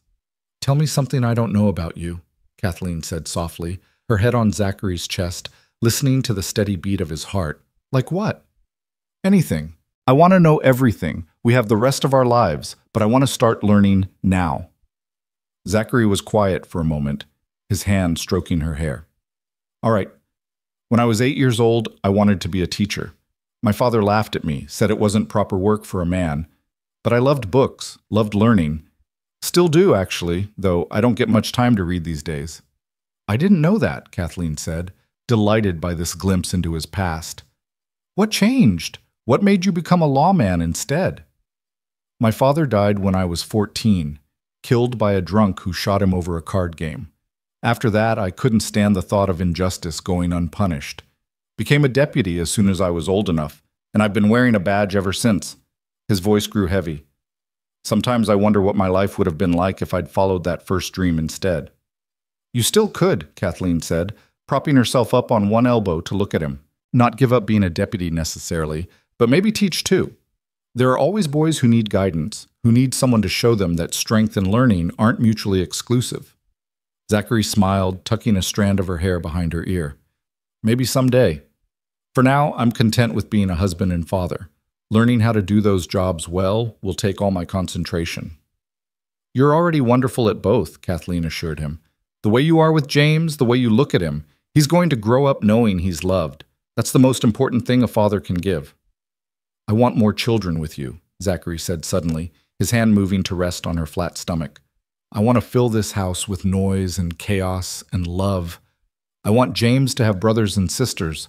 I want to build the family I always dreamed of but never thought I'd have. We will, Kathleen promised. God willing, we'll have more children. As many as he sees fit to bless us with. I'd like at least one daughter, Zachary continued, warming to the subject. A little girl with your eyes and your kindness.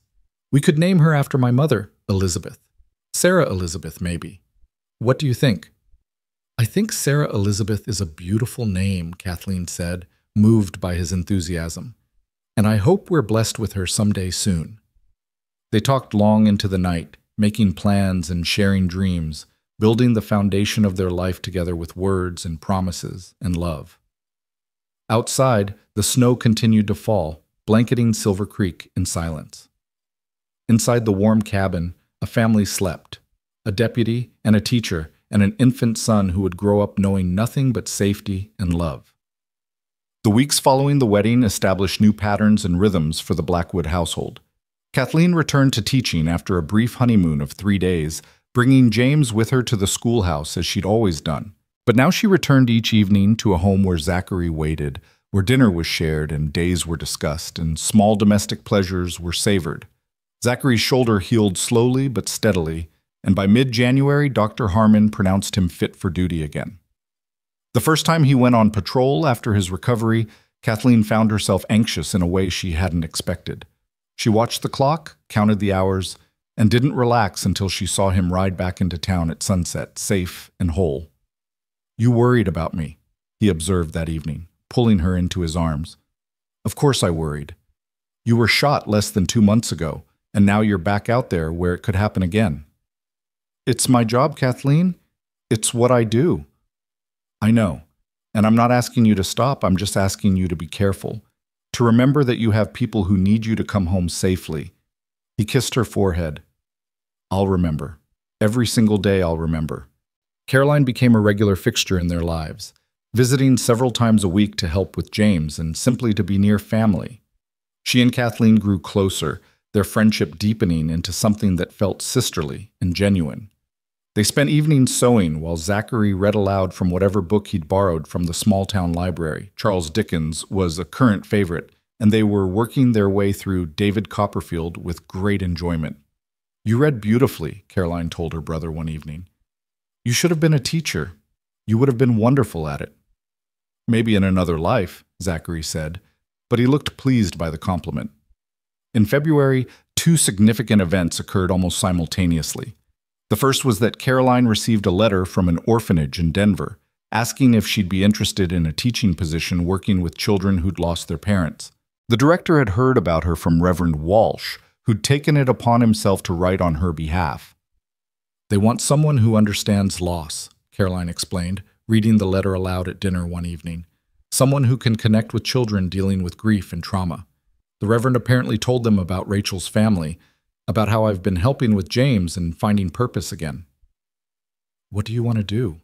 Kathleen asked gently. Caroline was quiet for a long moment, staring at the letter.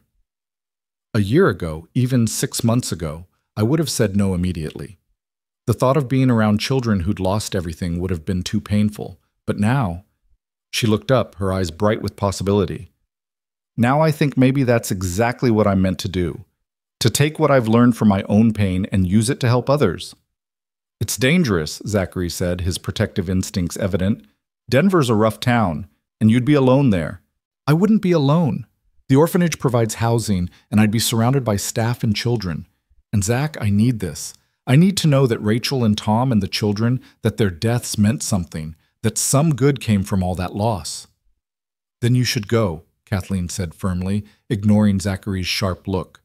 "Not because you have to leave, but because you want to, because it's the right next step for you." "But what about James? What about helping you?" "We'll miss you terribly," Kathleen admitted, "but we'll be fine, and you can visit and we'll write letters. This isn't goodbye forever, Caroline. It's just the next chapter." The second significant event came 3 weeks later, when Kathleen realized that her monthly courses were late. She said nothing at first, not wanting to raise hopes prematurely, but when a second month passed without any sign, she confided in Mrs. Harmon during a visit to the doctor's office. "How late are you, dear?" "Mrs." Harmon asked, her eyes twinkling. "Nearly 8 weeks now, and I've been feeling queasy in the mornings, and tired, so tired all the time." "Well then, I think we can safely say congratulations are in order. You're expecting again, Kathleen. Have you told Zachary?" "Not yet. I wanted to be sure first. We've been married less than 3 months. I didn't think it would happen so quickly." "These things happen in their own time," Mrs. Harmon said wisely. "But you should tell him soon. That man will be over the moon." Kathleen chose a quiet evening when Caroline was visiting friends, and it was just the two of them with James.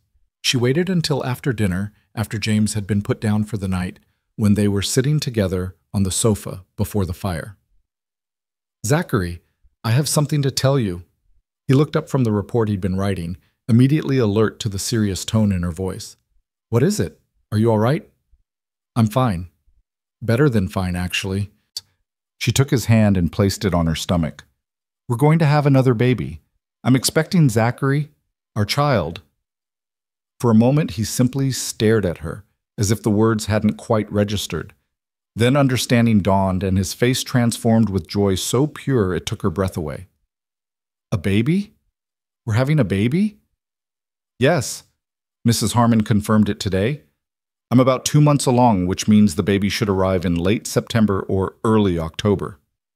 Zachary pulled her into his arms, holding her so tightly she could barely breathe, his body shaking with emotion. "Thank you," he whispered fiercely.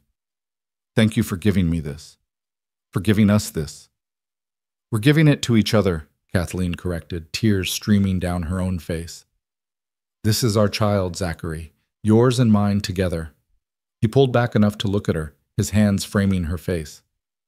"Sarah Elizabeth," he said, "I'm sure of it. This is our daughter, the one we talked about on our wedding night." "It might be another son," Kathleen cautioned, laughing through her tears. "No, I'm certain. It's Sarah. I can feel it." And somehow Kathleen believed him. Perhaps it was wishful thinking, or perhaps it was the certainty in his voice, but she found herself convinced that the child growing inside her was indeed the daughter they'd dreamed of. The news spread through Silver Creek with the usual speed of small-town gossip, and everywhere Kathleen went, people offered congratulations and advice.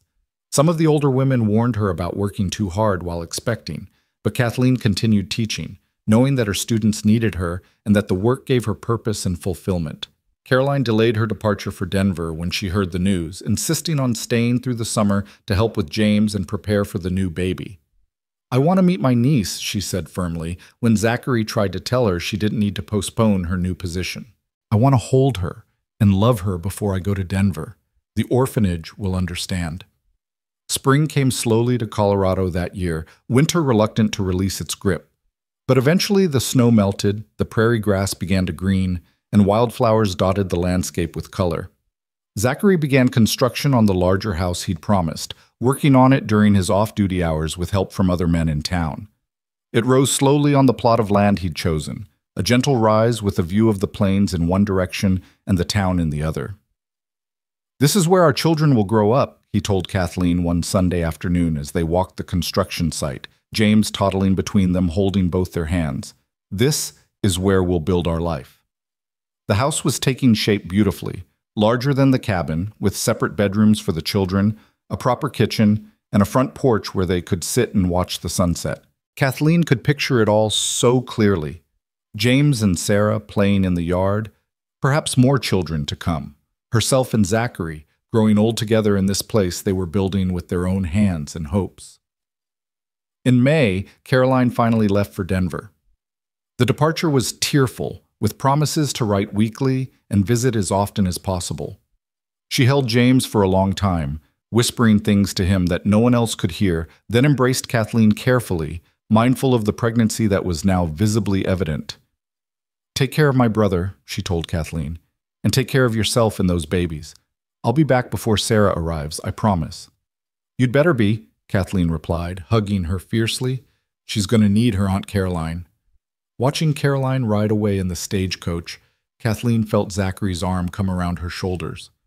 "She'll be all right," he said quietly. "She's stronger than she knows. We all are." "I'm going to miss her." "Me too, but she'll be back. Denver's not so far away that we can't visit." Summer brought heat and the completion of the new house. They moved in during July, transferring their belongings from the cabin in several trips. The space felt enormous after the cabin's cozy confines, but Kathleen loved every inch of it. This was truly their home, built with their own planning and effort, a physical manifestation of the life they were creating together. James celebrated his first birthday in August with a party that seemed to involve half of Silver Creek. He'd grown into a sturdy, happy child who was just beginning to form real words. His favorite was Papa, which he said frequently and with great enthusiasm, making Zachary's face light up every single time. "He's going to be a big brother soon," Kathleen told the assembled guests, her hand resting on her very pregnant belly. "Can you believe it? Our little family is growing." "When's the baby due?" Mrs. Henderson asked, already planning, no doubt, for another celebration. "Late September, according to Mrs. Harmon, though babies come in their own time, as everyone keeps reminding me." As summer faded into early autumn, Kathleen felt the familiar restlessness that preceded birth. She'd arranged for a substitute teacher to take over her classes for the fall term, knowing that she needed to focus on the arrival of their daughter and the adjustment period that would follow. Zachary had become increasingly protective as her due date approached, checking on her constantly, insisting she rest more, worrying over every small discomfort. It would have been annoying if it wasn't so clearly rooted in love and concern. "I'm fine," she told him for the 100th time one evening in mid-September. "Women have been having babies since the beginning of time. I know what to expect." "That doesn't mean I can't worry," he replied, his hand gentle on her swollen belly. "You're carrying my daughter. Both of you are precious to me." "Both of us are fine," Kathleen assured him, "strong and healthy and ready whenever she decides to arrive."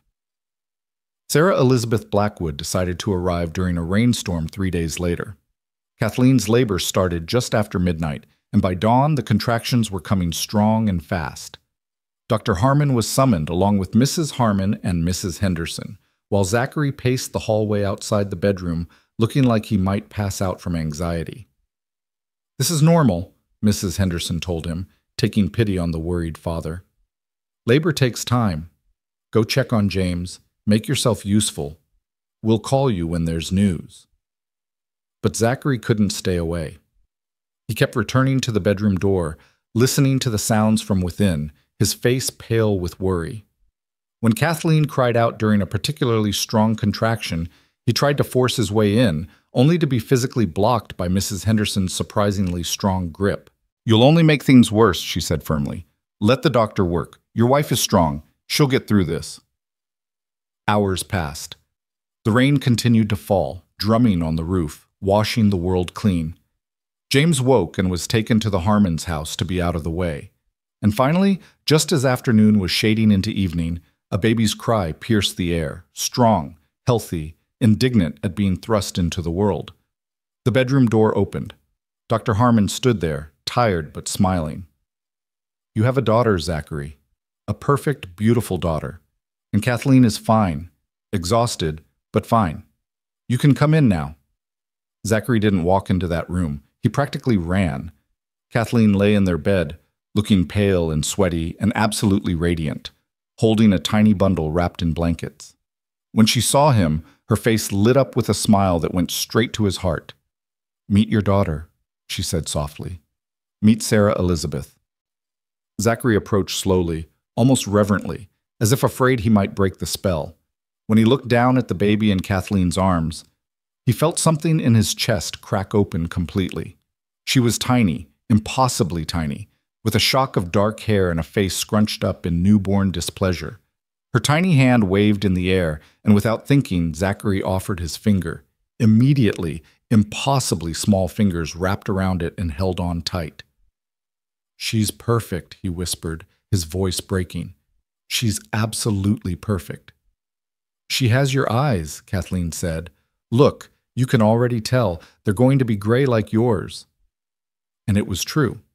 Even in her newborn face, even with the vague, unfocused gaze of a baby just hours old, there was something of Zachary in Sarah's features. She was his daughter, his blood daughter, the child he and Kathleen had created together from love and hope, and the determination to build something beautiful from broken pieces. "Can I hold her?" he asked. Kathleen carefully transferred the baby to his arms, and Zachary held his daughter for the first time, this miracle he'd never thought he'd have. Tears streamed down his face unchecked as he looked down at her, as he felt her solid weight and warmth, as he understood in a visceral way that this was his child, his responsibility, his to protect and love and raise. "Hello, Sarah," he said softly. "I'm your papa, and I promise you I will love you every single day of your life. I will protect you and guide you and be there for you no matter what. You and your brother James, you're my whole world. You and your mama are everything." Sarah chose that moment to open her eyes fully, fixing him with that newborn stare that seemed to see right through to the soul. And Zachary swore she smiled at him, just the tiniest quirk of her lips, as if to say that she knew him, that she recognized her father, that everything was going to be all right. The next days were a blur of adjustment and joy. James met his sister with curious fascination, wanting to touch her constantly, saying "baby" over and over with delight. Caroline arrived from Denver just 3 days after Sarah's birth, having received the telegram and immediately arranged leave from her position. She held her niece with tears streaming down her face, whispering to Sarah about the cousins she'd never meet but who would have loved her so much. "She's beautiful," Caroline said. "She's perfect. Rachel would have adored her." "She would have," Zachary agreed, "but she'd also be happy knowing that you're here, that you're part of Sarah's life, that the family continues."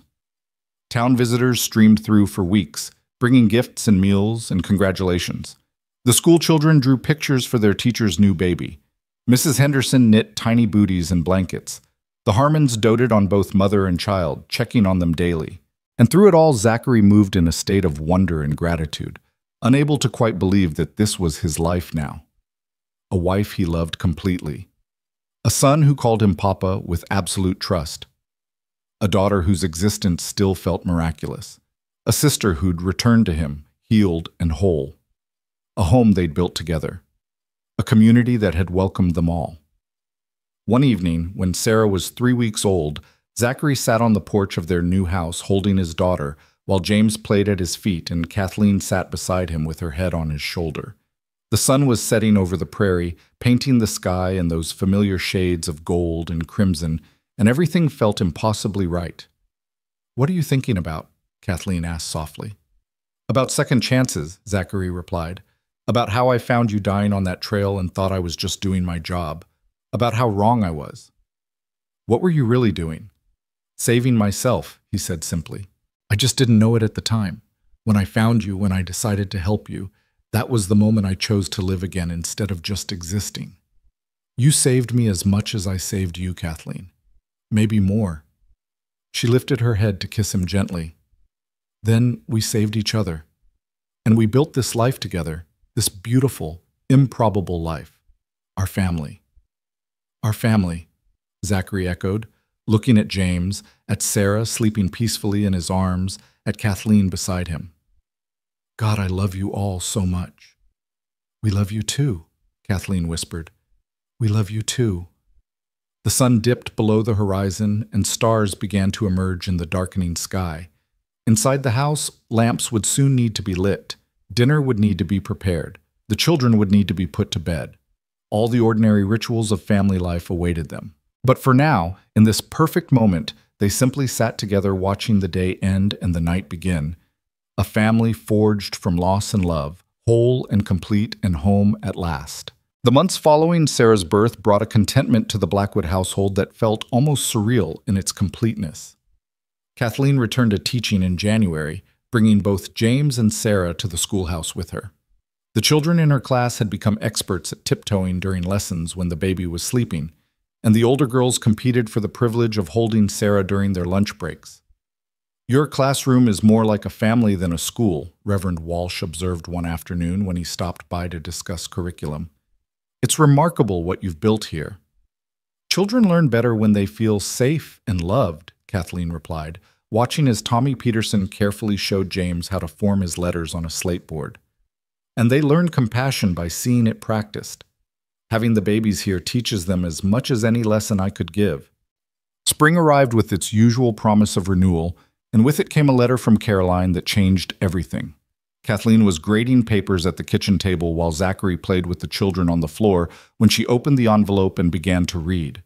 Her sudden gasp made him look up in concern. What is it? What's wrong? Nothing's wrong, Kathleen said, her voice filled with wonder. Caroline's met someone. A man named Robert Fletcher, who works as a supervisor at the orphanage. She says he's kind and patient with the children, that he lost his own family to cholera 5 years ago, and that he understands her grief in a way few people can. Zachary sat up straighter. Is she happy? Listen to this part, Kathleen read aloud. For the first time since Rachel died, I can imagine a future that doesn't revolve around loss. Robert makes me laugh, makes me think about tomorrow instead of yesterday. We've been courting for 3 months now, and he's asked me to marry him. I said yes, Zach. I said yes, and I need you to tell me I'm not being foolish, that it's all right to love again. Zachary's face softened. Of course it's all right. God, of course it is. Caroline deserves happiness. She deserves love. There's more, Kathleen continued. She wants to be married here in Silver Creek, wants us to be part of it. She's asking if they can come in June, if we can help arrange a wedding. Then we'll do it, Zachary said immediately. We'll give her the best wedding Silver Creek has ever seen. When has she suffered enough? When has she earned the right to be happy again? The answer is she's earned it 1,000 times over. Planning Caroline's wedding became a community effort. Mrs. Henderson coordinated the reception with her usual efficiency. The church ladies assembled decorations. Dr. and Mrs. Harmon offered their home for the couple to stay during their visit. Even the school children got involved, making garlands of wildflowers and practicing songs to perform at the ceremony. Kathleen threw herself into preparations with enthusiasm, grateful for the distraction from her own secret. She'd suspected for a few weeks now, and Mrs. Harmon had confirmed it just days before Caroline's letter arrived. She was expecting again, due in late November or early December, but she'd decided to wait until after Caroline's wedding to share the news, not wanting to steal any attention from her sister-in-law's moment. You're glowing, Zachary observed one evening as they prepared for bed. Sarah was finally sleeping through most nights, and James had his own small room decorated with drawings from Kathleen's students. You look happy. I am happy, Kathleen said, and it was the simple truth. I have everything I ever wanted, and things I didn't even know to want. How could I not be happy? He pulled her into his arms, his hand settling naturally at her waist. You feel different, he said after a moment. Softer somehow. Are you... He stopped, his eyes widening as understanding dawned. Kathleen? Are you expecting again? She'd wanted to wait, had planned to tell him after the wedding, but the hope and wonder in his face made it impossible to lie. "Yes," she admitted. "About 3 months along. The baby should arrive around Christmas." Zachary let out a whoop of joy that woke Sarah in the next room, then laughed as he pulled Kathleen into a kiss. "Another baby, another child. How did I get so blessed?" "We're blessed," Kathleen corrected, laughing and crying at the same time. "This is our blessing together. Does this mean we're going to fill this house the way I wanted?" "At this rate, we might need to build an addition," Kathleen teased. "But yes, Zachary, we're building the family you dreamed of. The family we both dreamed of." Caroline and Robert arrived in early June, 2 weeks before the planned wedding. Robert Fletcher proved to be everything Caroline had described. A tall, gentle-looking man in his 40s with graying temples and eyes that held both sadness and hope. He was clearly devoted to Caroline, his gaze following her around the room, his hand reaching for hers at every opportunity. "Thank you for welcoming me into your family," Robert said to Zachary over dinner the first night. "Caroline talks about you all constantly, about how you saved this beautiful family, about the life you've built here. It's inspiring." "We saved each other," Zachary replied, glancing at Kathleen. "That's what family does." The wedding took place on a Saturday afternoon under a sky so blue it hurt to look at. Caroline wore a simple but elegant dress of pale lavender that Kathleen and Mrs. Henderson had helped her sew, and she carried wildflowers picked that morning by James and Sarah. Well, James had picked them, while Sarah had mostly tried to eat them, but the sentiment was there. When Caroline walked down the aisle on Zachary's arm, both were crying. He stopped halfway to the altar and pulled her into a fierce hug, whispering something that made her laugh through her tears. Then he placed her hand in Robert's and stepped back, taking his place beside Kathleen and their children. "We give this woman in marriage," Zachary said when Reverend Walsh asked who gave the bride away. "Her family gives her with love and with blessing, and we welcome her husband into our family with open hearts." The ceremony was beautiful in its simplicity. Caroline and Robert spoke their vows with voices steady and sure, two people who'd lost everything once and were brave enough to build something new. When they kissed as husband and wife, the entire congregation erupted in applause and cheers. At the reception afterward, Caroline pulled Kathleen aside, away from the crowd. "I need to tell you something," she said, her eyes bright with happiness, and something else, uncertainty, perhaps, or worry. "What is it?" "Robert's been offered a position.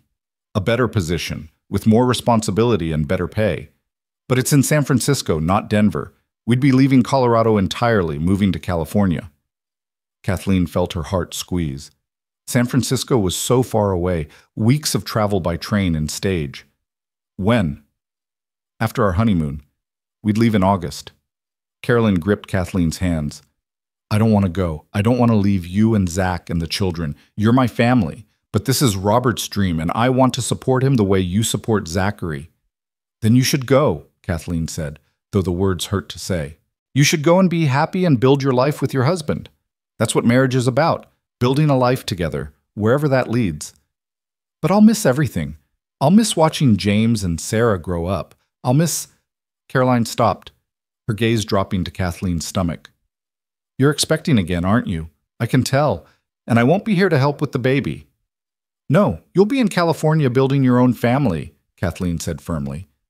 "Caroline, you've spent years taking care of other people, taking care of me and my children. It's time for you to take care of yourself and your marriage. We'll visit. We'll write letters. The distance doesn't change how much we love you." Caroline pulled her into a tight embrace. "How did you get so wise?" "From you," Kathleen replied. "From Zachary. From everyone who's shown me that love doesn't end just because circumstances change." They told Zachary together later that evening, after most of the guests had gone home and it was just family. He took the news quietly, his face unreadable, and excused himself to walk outside. Kathleen found him standing by the porch rail, staring out at the darkening prairie. "Are you all right?" she asked softly. "I just got her back," he said, his voice rough. "After 2 years of not speaking, after all the pain and healing, I just got my sister back, and now she's leaving again." "She's not leaving you, Zachary. She's starting her own life. Isn't that what you wanted for her to heal and find happiness?" I know that intellectually, but my heart—" He stopped, shook his head. My heart wants to keep her close, keep her safe, make sure nothing ever hurts her again. Kathleen moved to stand beside him, taking his hand. You can't protect people from life. You can only love them and trust them to make their own choices. Caroline's choosing to follow her husband to California. That's not a rejection of you or us. It's an affirmation of the healing you helped her find. She's strong enough now to build her own family because you helped her remember how. When did you become the wise one in this relationship? Zachary asked, pulling her close. I think we take turns, Kathleen replied. Right now, it's my turn to remind you that love is bigger than geography. California isn't the moon. We can visit. She can come back, and our children will know their Aunt Caroline no matter how far away she lives. The next 2 months passed in a bittersweet blur. Caroline and Robert stayed in Silver Creek for their honeymoon, and the families spent as much time together as possible. Robert fit seamlessly into their lives, patient with the children, and quick to help with anything that needed doing. By the time they left for California in August, even Zachary had to admit that his sister had chosen well. The day of their departure was difficult. Caroline held Sarah for a long time, whispering promises to the baby who was too young to understand. She knelt down to James's level, telling him to be a good big brother and to help his mama when the new baby came. And she held Zachary while both of them cried, saying goodbye without really saying it because goodbyes felt too final. This isn't the end, Caroline said fiercely. This is just distance. We're still family. We'll always be family. I know, Zachary managed. I know. I'm happy for you, Caro. I really am, but I'm going to miss you like hell. Miss me then, she said, cupping his face in her hands.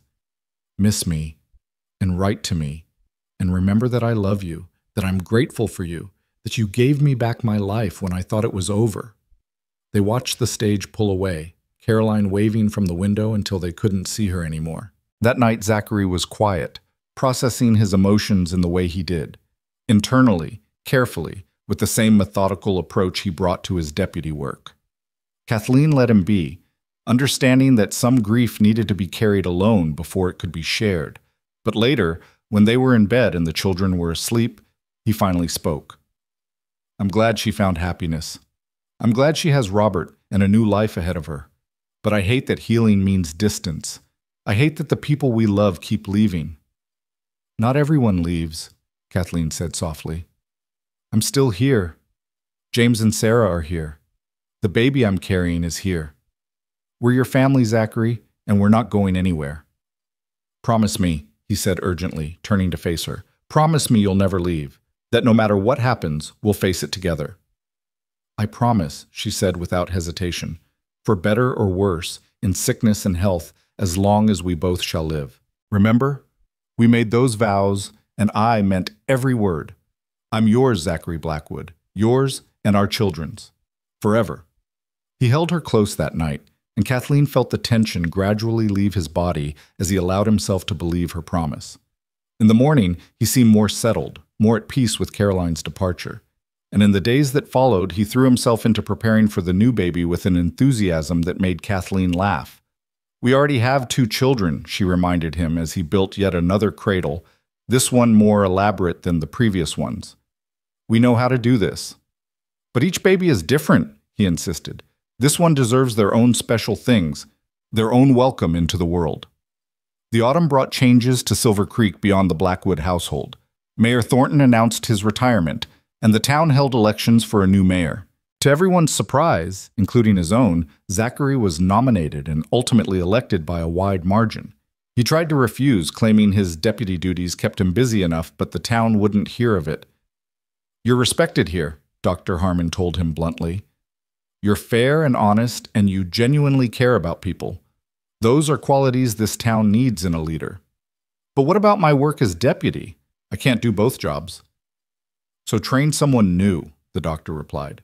Young Timothy Walsh has been asking about law enforcement work. You could mentor him, pass on what you know.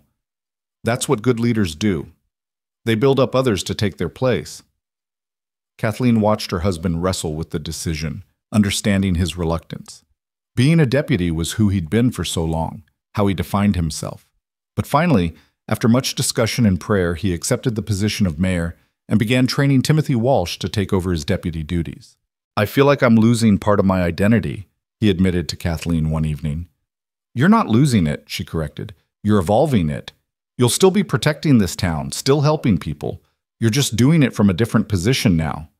What if I'm not good at it? What if I let people down? Then you'll figure it out and do better next time. That's what you always do. She took his hand and placed it on her swollen belly. Besides, this baby needs a father who comes home safely every night, not one who's out chasing rustlers and outlaws. Maybe this is exactly the right change at exactly the right time. As if to prove her point, the baby kicked hard against Zachary's palm, making him smile. All right, little one, he said to Kathleen's stomach. I hear you. Your mama's right, as usual. November arrived with cold winds and the first hints of snow. Kathleen's pregnancy was progressing well, though she was more tired this time than she'd been with Sarah. Dr. Harmon examined her regularly and pronounced everything normal, but advised her to rest more. 3 pregnancies in 3 years is a lot for your body, he said gently. You're healthy and strong, but you need to be careful. No more teaching until after the baby arrives and you've recovered. Kathleen reluctantly agreed, turning her class over to a substitute teacher the first week of December. It felt strange to be home all day, strange not to have the structure and purpose of teaching. But James and Sarah kept her busy, and Zachary had arranged his new mayoral duties so he could work from home more often. I like having you here, James said one afternoon as Kathleen helped him practice his letters. He was 4 now, bright and curious and increasingly independent. You're always at school, usually.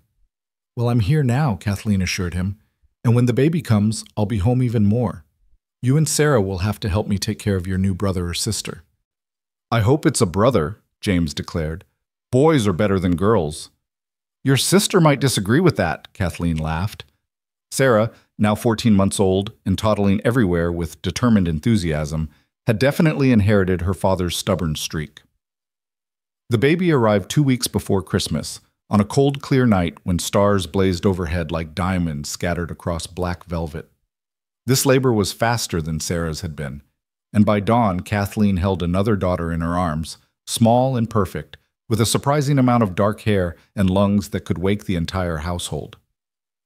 Another girl, Zachary said with wonder, holding his newest daughter with the same reverent care he'd shown Sarah. We have 2 daughters and a son. We're building quite the family, Mrs. Blackwood. What should we name her? Kathleen asked. They'd discussed names but hadn't settled on anything definite, wanting to wait until they met the baby. Zachary studied his daughter's face thoughtfully. What about Rachel, after my sister, and maybe Marie for the middle name, after your mother? Rachel Marie Blackwood, Kathleen tested the name. It's beautiful, and it honors both our families. Yes, I love it. James and Sarah met their new sister with mixed reactions. James was fascinated, wanting to touch her constantly, asking endless questions about why she was so small and when she'd be big enough to play. Sarah seemed less impressed, clearly suspicious of this noisy creature who was taking up so much of their parents' attention. She'll warm up, Mrs. Henderson assured them when she stopped by with food and supplies. Give Sarah time. She was the baby, and now she's not. That's a big adjustment for a little one. Christmas that year was quiet but deeply meaningful. They stayed home rather than attending the town celebration, wanting to cocoon themselves in new parenthood. Caroline sent gifts from California, beautiful hand-knitted items for all 3 children, and a long letter full of news about her own life. She was expecting 2, she wrote, due in the spring. The cousins would be close in age even if they were far apart in distance. Our children will know each other through letters and visits, Kathleen said, reading the letter aloud to Zachary. They'll grow up knowing they have family all over, people who love them even from far away. Like we grew up? Zachary asked. No, Kathleen corrected gently. Better than we grew up. Because we'll make sure they know they're loved and wanted and part of something bigger than themselves. We'll give them the security and stability we both had to find as adults. The months following Rachel's birth brought both challenges and joys. 3 children under 5 years old kept Kathleen constantly busy, and even with Zachary's help and occasional visits from Mrs. Henderson and Mrs. Harmon, there were days when she felt overwhelmed by the sheer logistics of feeding, changing, and caring for 3 small humans. I don't know how my mother did this with 7 children, she told Zachary one evening after a particularly chaotic day. Rachel had been colicky, Sarah had discovered how to climb furniture with terrifying efficiency, and James had decided to conduct a scientific experiment involving mud, the kitchen floor, and every pot they owned. Your mother had help, Zachary reminded her, gently taking Rachel so Kathleen could rest.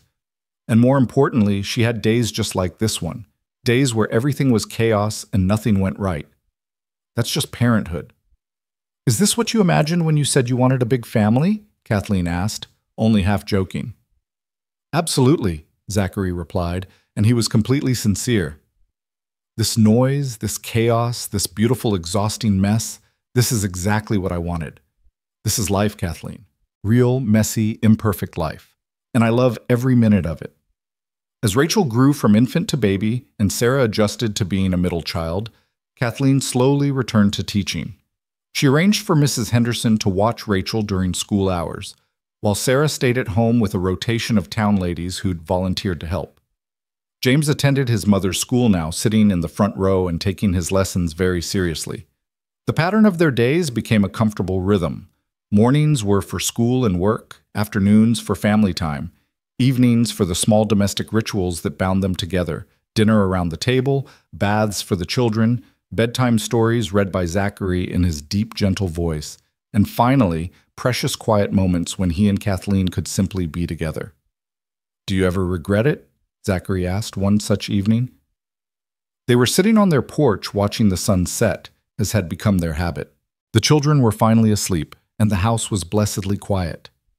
Marrying me so quickly, taking on my grief and my sister and all the complications I brought into your life?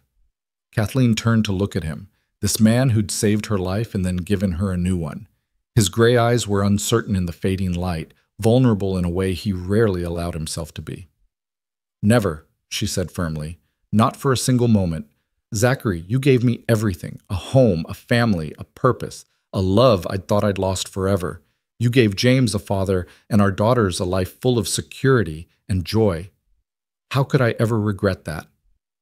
Even when it's hard, even when the children are screaming and money's tight and nothing goes the way we planned? Especially then, Kathleen replied, because those are the moments that prove love is real. Anyone can be happy when things are easy. But choosing to love each other when it's hard, when we're tired and overwhelmed and not at our best, that's what real marriage is.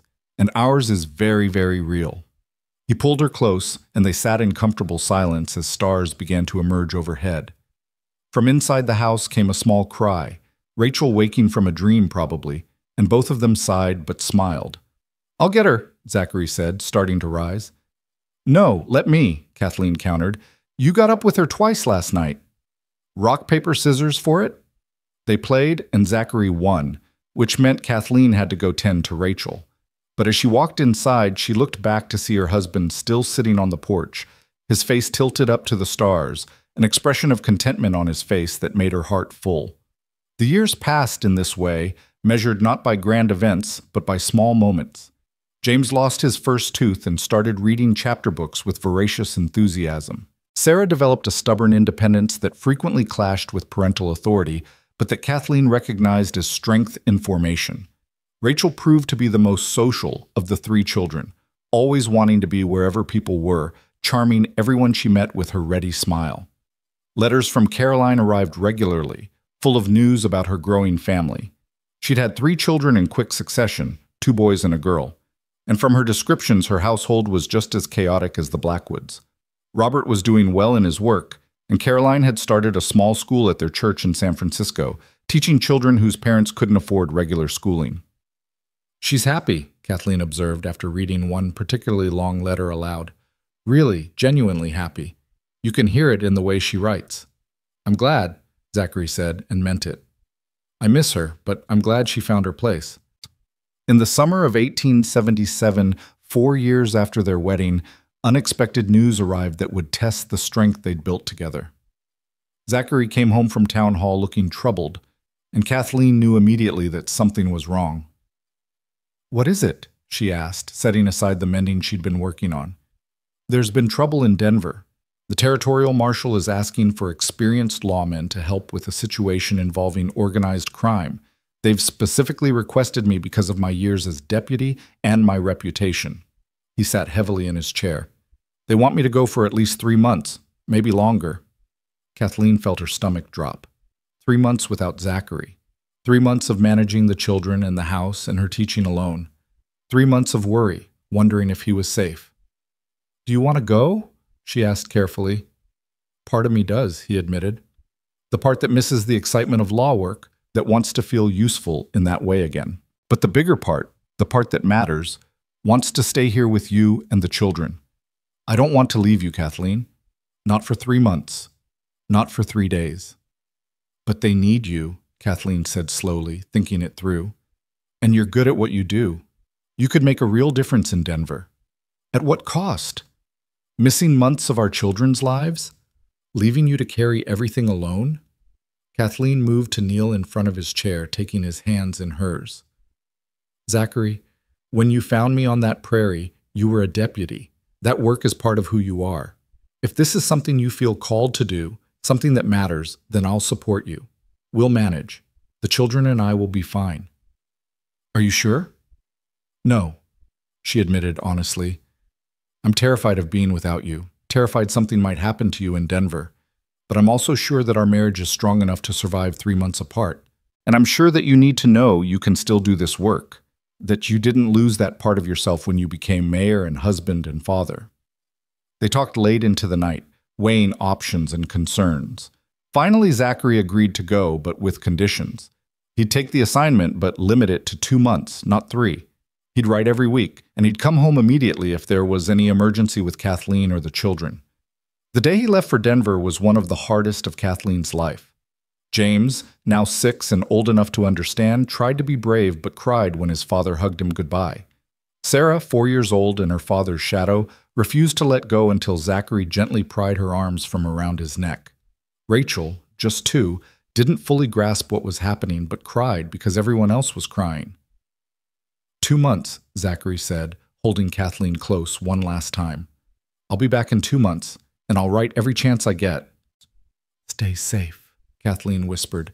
"Come home to us." "Always," he promised. "Always." The first few weeks were the hardest. The children were cranky and difficult, missing their father and acting out their feelings in the way children do. Kathleen found herself exhausted by bedtime, falling into sleep without the comfort of Zachary's presence beside her. But his letters came regularly, as promised, full of details about his work and reassurances of his love. Mrs. Henderson and Mrs. Harmon rallied around Kathleen, helping with the children and offering emotional support. Her students at school were extra well-behaved, as if sensing their teacher needed them to be. And gradually, Kathleen found her rhythm, found her strength, and discovered that she could manage alone if she had to, though she much preferred not having to. 7 weeks into Zachary's absence, a telegram arrived that made Kathleen's blood run cold. There had been a raid that went wrong. Several marshals injured, Zachary among them. He was stable but hospitalized. More information to follow. The next 3 days were torture. Kathleen couldn't eat, couldn't sleep, could barely function beyond the minimum needed to care for the children. Dr. Harmon offered to go to Denver to check on Zachary himself, but before he could leave, another telegram arrived. Zachary was coming home. He'd been shot. Again, Kathleen thought with dark humor. But this time it was minor, a graze across his ribs that looked worse than it was. The marshal was releasing him early given his injury and his desire to return to his family. When the stage arrived, Kathleen was waiting with all 3 children. The moment Zachary stepped down, moving carefully because of his bandaged ribs, James launched himself at his father. Zachary caught him with a grunt of pain but didn't let go, holding his son tight while Sarah grabbed his legs and Rachel toddled over demanding to be picked up too. "Careful," Kathleen cautioned, even as she moved into the embrace herself. "Your father's hurt." "I'm fine," Zachary insisted, his arms somehow managing to encompass all of them. "I'm better than fine. I'm home." That night, after the children were finally asleep and Zachary had been examined by Dr. Harmon and declared well enough, he and Kathleen lay in their bed holding each other in the darkness. "I'm done," Zachary said quietly. "No more marshal work, no more putting myself in danger. I thought I needed to prove I could still do that work, that I was still that person. But I was wrong. The person I need to be is here, In this bed, in this house, with this family. That's who I am now. That's who I want to be. Are you sure? Kathleen asked. Because if you need that work, I need you more, he interrupted. I need our children more. Out there in Denver, when that raid went bad and I thought I might die, all I could think about was how stupid I'd been to leave you. How I'd wasted 2 months we could have spent together. How you and the children are my purpose now, not law enforcement. You weren't wasting time, Kathleen said gently. You were helping people. That's noble work. Maybe. But my most important work is here. Being your husband, being their father, building this life we've created. He pulled her closer, mindful of his injury. I'm home, Kathleen. Really home. And I'm not leaving again. True to his word, Zachary settled completely into civilian life after that. He threw himself into his duties as mayor with renewed focus, working to improve Silver Creek schools and infrastructure. He became a mentor to young men in town who needed guidance, filling the teaching role he'd once dreamed of in a different way. And he was present for his children in a way that made Kathleen's heart full, attending school performances, teaching James to ride, having tea parties with Sarah and Rachel, making them all feel safe and loved and valued. The family continued to grow, though not with more children. Instead, their extended family expanded. Caroline and Robert visited in the summer of 1879, bringing their 3 children for a month-long stay that turned the Blackwood house into a place of joyful chaos. The cousins bonded despite living so far apart, and Zachary and Caroline spent hours talking and laughing, their relationship fully healed and stronger for having been broken and rebuilt. Thank you, Caroline told Kathleen one evening during that visit. They were sitting on the porch watching their collective 6 children play in the yard while Zachary and Robert discussed politics nearby. For taking care of my brother. For giving him the family he needed. He's happy, Kathleen. Really, truly happy. I can see it in everything he does. He gave me just as much, Kathleen replied. More, probably. I was lost and broken when he found me. Now look at us. She gestured at the scene before them. Children playing, husbands talking, the solid house they'd built together, the life they'd created. This is everything I didn't dare dream of when I was dying on that prairie. You've built something beautiful, Caroline said. Both of you have. And you've taught me that it's possible to survive the worst loss and still find joy again. That's a precious gift. As the years passed, the Blackwood children grew from toddlers to children to young people with their own personalities and dreams. James developed his mother's love of learning and his father's sense of justice, talking about becoming either a teacher or a lawyer. Sarah inherited Zachary's stubbornness and protective instincts, always looking out for her younger sister and standing up to bullies at school. Rachel, with her social nature and quick smile, seemed destined to follow in her Aunt Caroline's footsteps, already organizing neighborhood children into elaborate games and lessons. On their 10th wedding anniversary, Zachary surprised Kathleen by taking her back to the spot where they'd first met, that boulder on the prairie where she'd been ready to die protecting James. They rode out on a warm December morning, leaving the children with Mrs. Henderson, and stood together looking at the endless expanse of grass and sky. Do you remember what you said to me that day? Zachary asked, his arm around her waist. I told you to stay back, Kathleen recalled with a slight smile. I threatened to shoot you. And I saw the bravest person I'd ever met, he continued, someone who had nothing left but love and the determination to protect it. That's when I fell in love with you, Kathleen, right there, in that moment. I didn't have nothing, Kathleen corrected softly. I had James, and as it turned out, I had you too. I just didn't know it yet. They stood together as the wind whispered through the grass, the same wind that had blown the day they met, but everything else had changed. They were no longer broken people stumbling toward an uncertain future. They were whole, healed, complete in their love for each other and the family they'd built. What do you think our children will remember about growing up? Zachary asked. Kathleen considered the question. I think they'll remember that they were loved, that they were safe, that they had parents who chose each other every single day, even when it was hard. That home was a place of joy and laughter and occasional chaos, but always love, always love. That's what I hope too, Zachary said, That they'll know what real love looks like because they saw it between us. That they'll understand commitment and partnership and the kind of marriage that's built to last. They rode back to town as afternoon shadows lengthened, back to their children and their home, and the life they continued to build together day by day, year by year. That evening, with all three children tucked into bed and the house finally quiet, Zachary pulled out a surprise, a photograph he'd commissioned without Kathleen knowing. It showed their family the previous summer, all five of them posed on the front porch of their home. James stood tall and serious behind his seated parents. Sarah perched on the arm of Zachary's chair, with Rachel in Kathleen's lap. Everyone was smiling, even Sarah, who usually hated sitting still for photographs. And the love between them was visible in every detail, in the way Zachary's hand rested on Kathleen's shoulder, in the way the children leaned toward their parents, in the expressions of contentment on every face. "This is us," Zachary said as they looked at the photograph together. "This is what we built from that day on the prairie. A family. A real, solid, lasting family." Kathleen traced the faces in the photograph with one finger, her eyes bright with tears. "This is what love looks like," she said. "Not the fairy tale version where everything is easy and perfect. The real version where two broken people find each other and decide to build something beautiful from their brokenness. Where they choose each other every single day and work to create a life worth living." "And have we?" Zachary asked. "Created a life worth living?" "Yes," Kathleen said without hesitation. 1,000 times yes. This life, this family, this love, it's worth everything we went through to find it. Outside, snow began to fall again, the same way it had on their wedding night 10 years before. Inside the warm house, surrounded by evidence of the life they'd built, children's drawings on the walls, books overflowing from shelves, toys scattered across floors, the comfortable clutter of family life, Zachary and Kathleen held each other and watched the snow paint the world white and clean and new.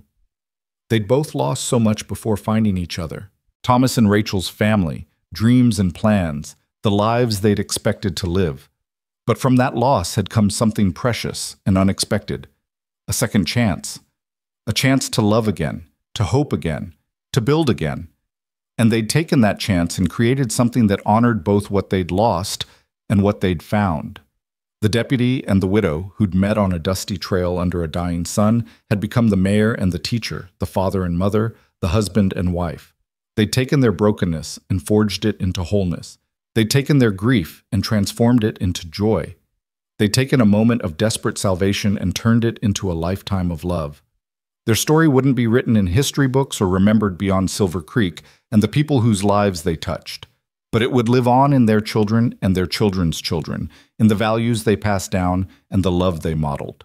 It would live on in every family that found hope after loss, in every person who chose to try again after tragedy, in every heart that remained open to love even after being broken. What began as a chance encounter on a desolate prairie ended as a promise kept and a life well lived.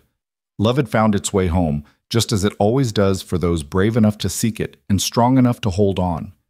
And in the end, that was the only story that mattered. Not how they'd met, but how they'd chosen each other, day after day, year after year, building something beautiful and lasting from the ashes of what they'd lost. The photograph would remain on their wall for the rest of their lives, a testament to what they'd created together. And years later, when their grandchildren asked about the serious-looking deputy and the exhausted-looking widow in old, faded pictures, James and Sarah and Rachel would tell them the truth, that their parents' love story began with salvation and became something so much greater, a love that lasted a lifetime and beyond, a love that proved second chances were real, and that even in the darkest moments, hope could be found riding out of the sunset on horseback. Their story was complete now, the circle closed, the promise fulfilled. The deputy had found his second chance. The widow had found her salvation. And together they'd built a family, a home, a legacy of love that would endure long after they were gone. That was enough. That was everything. That was exactly how love was supposed to work.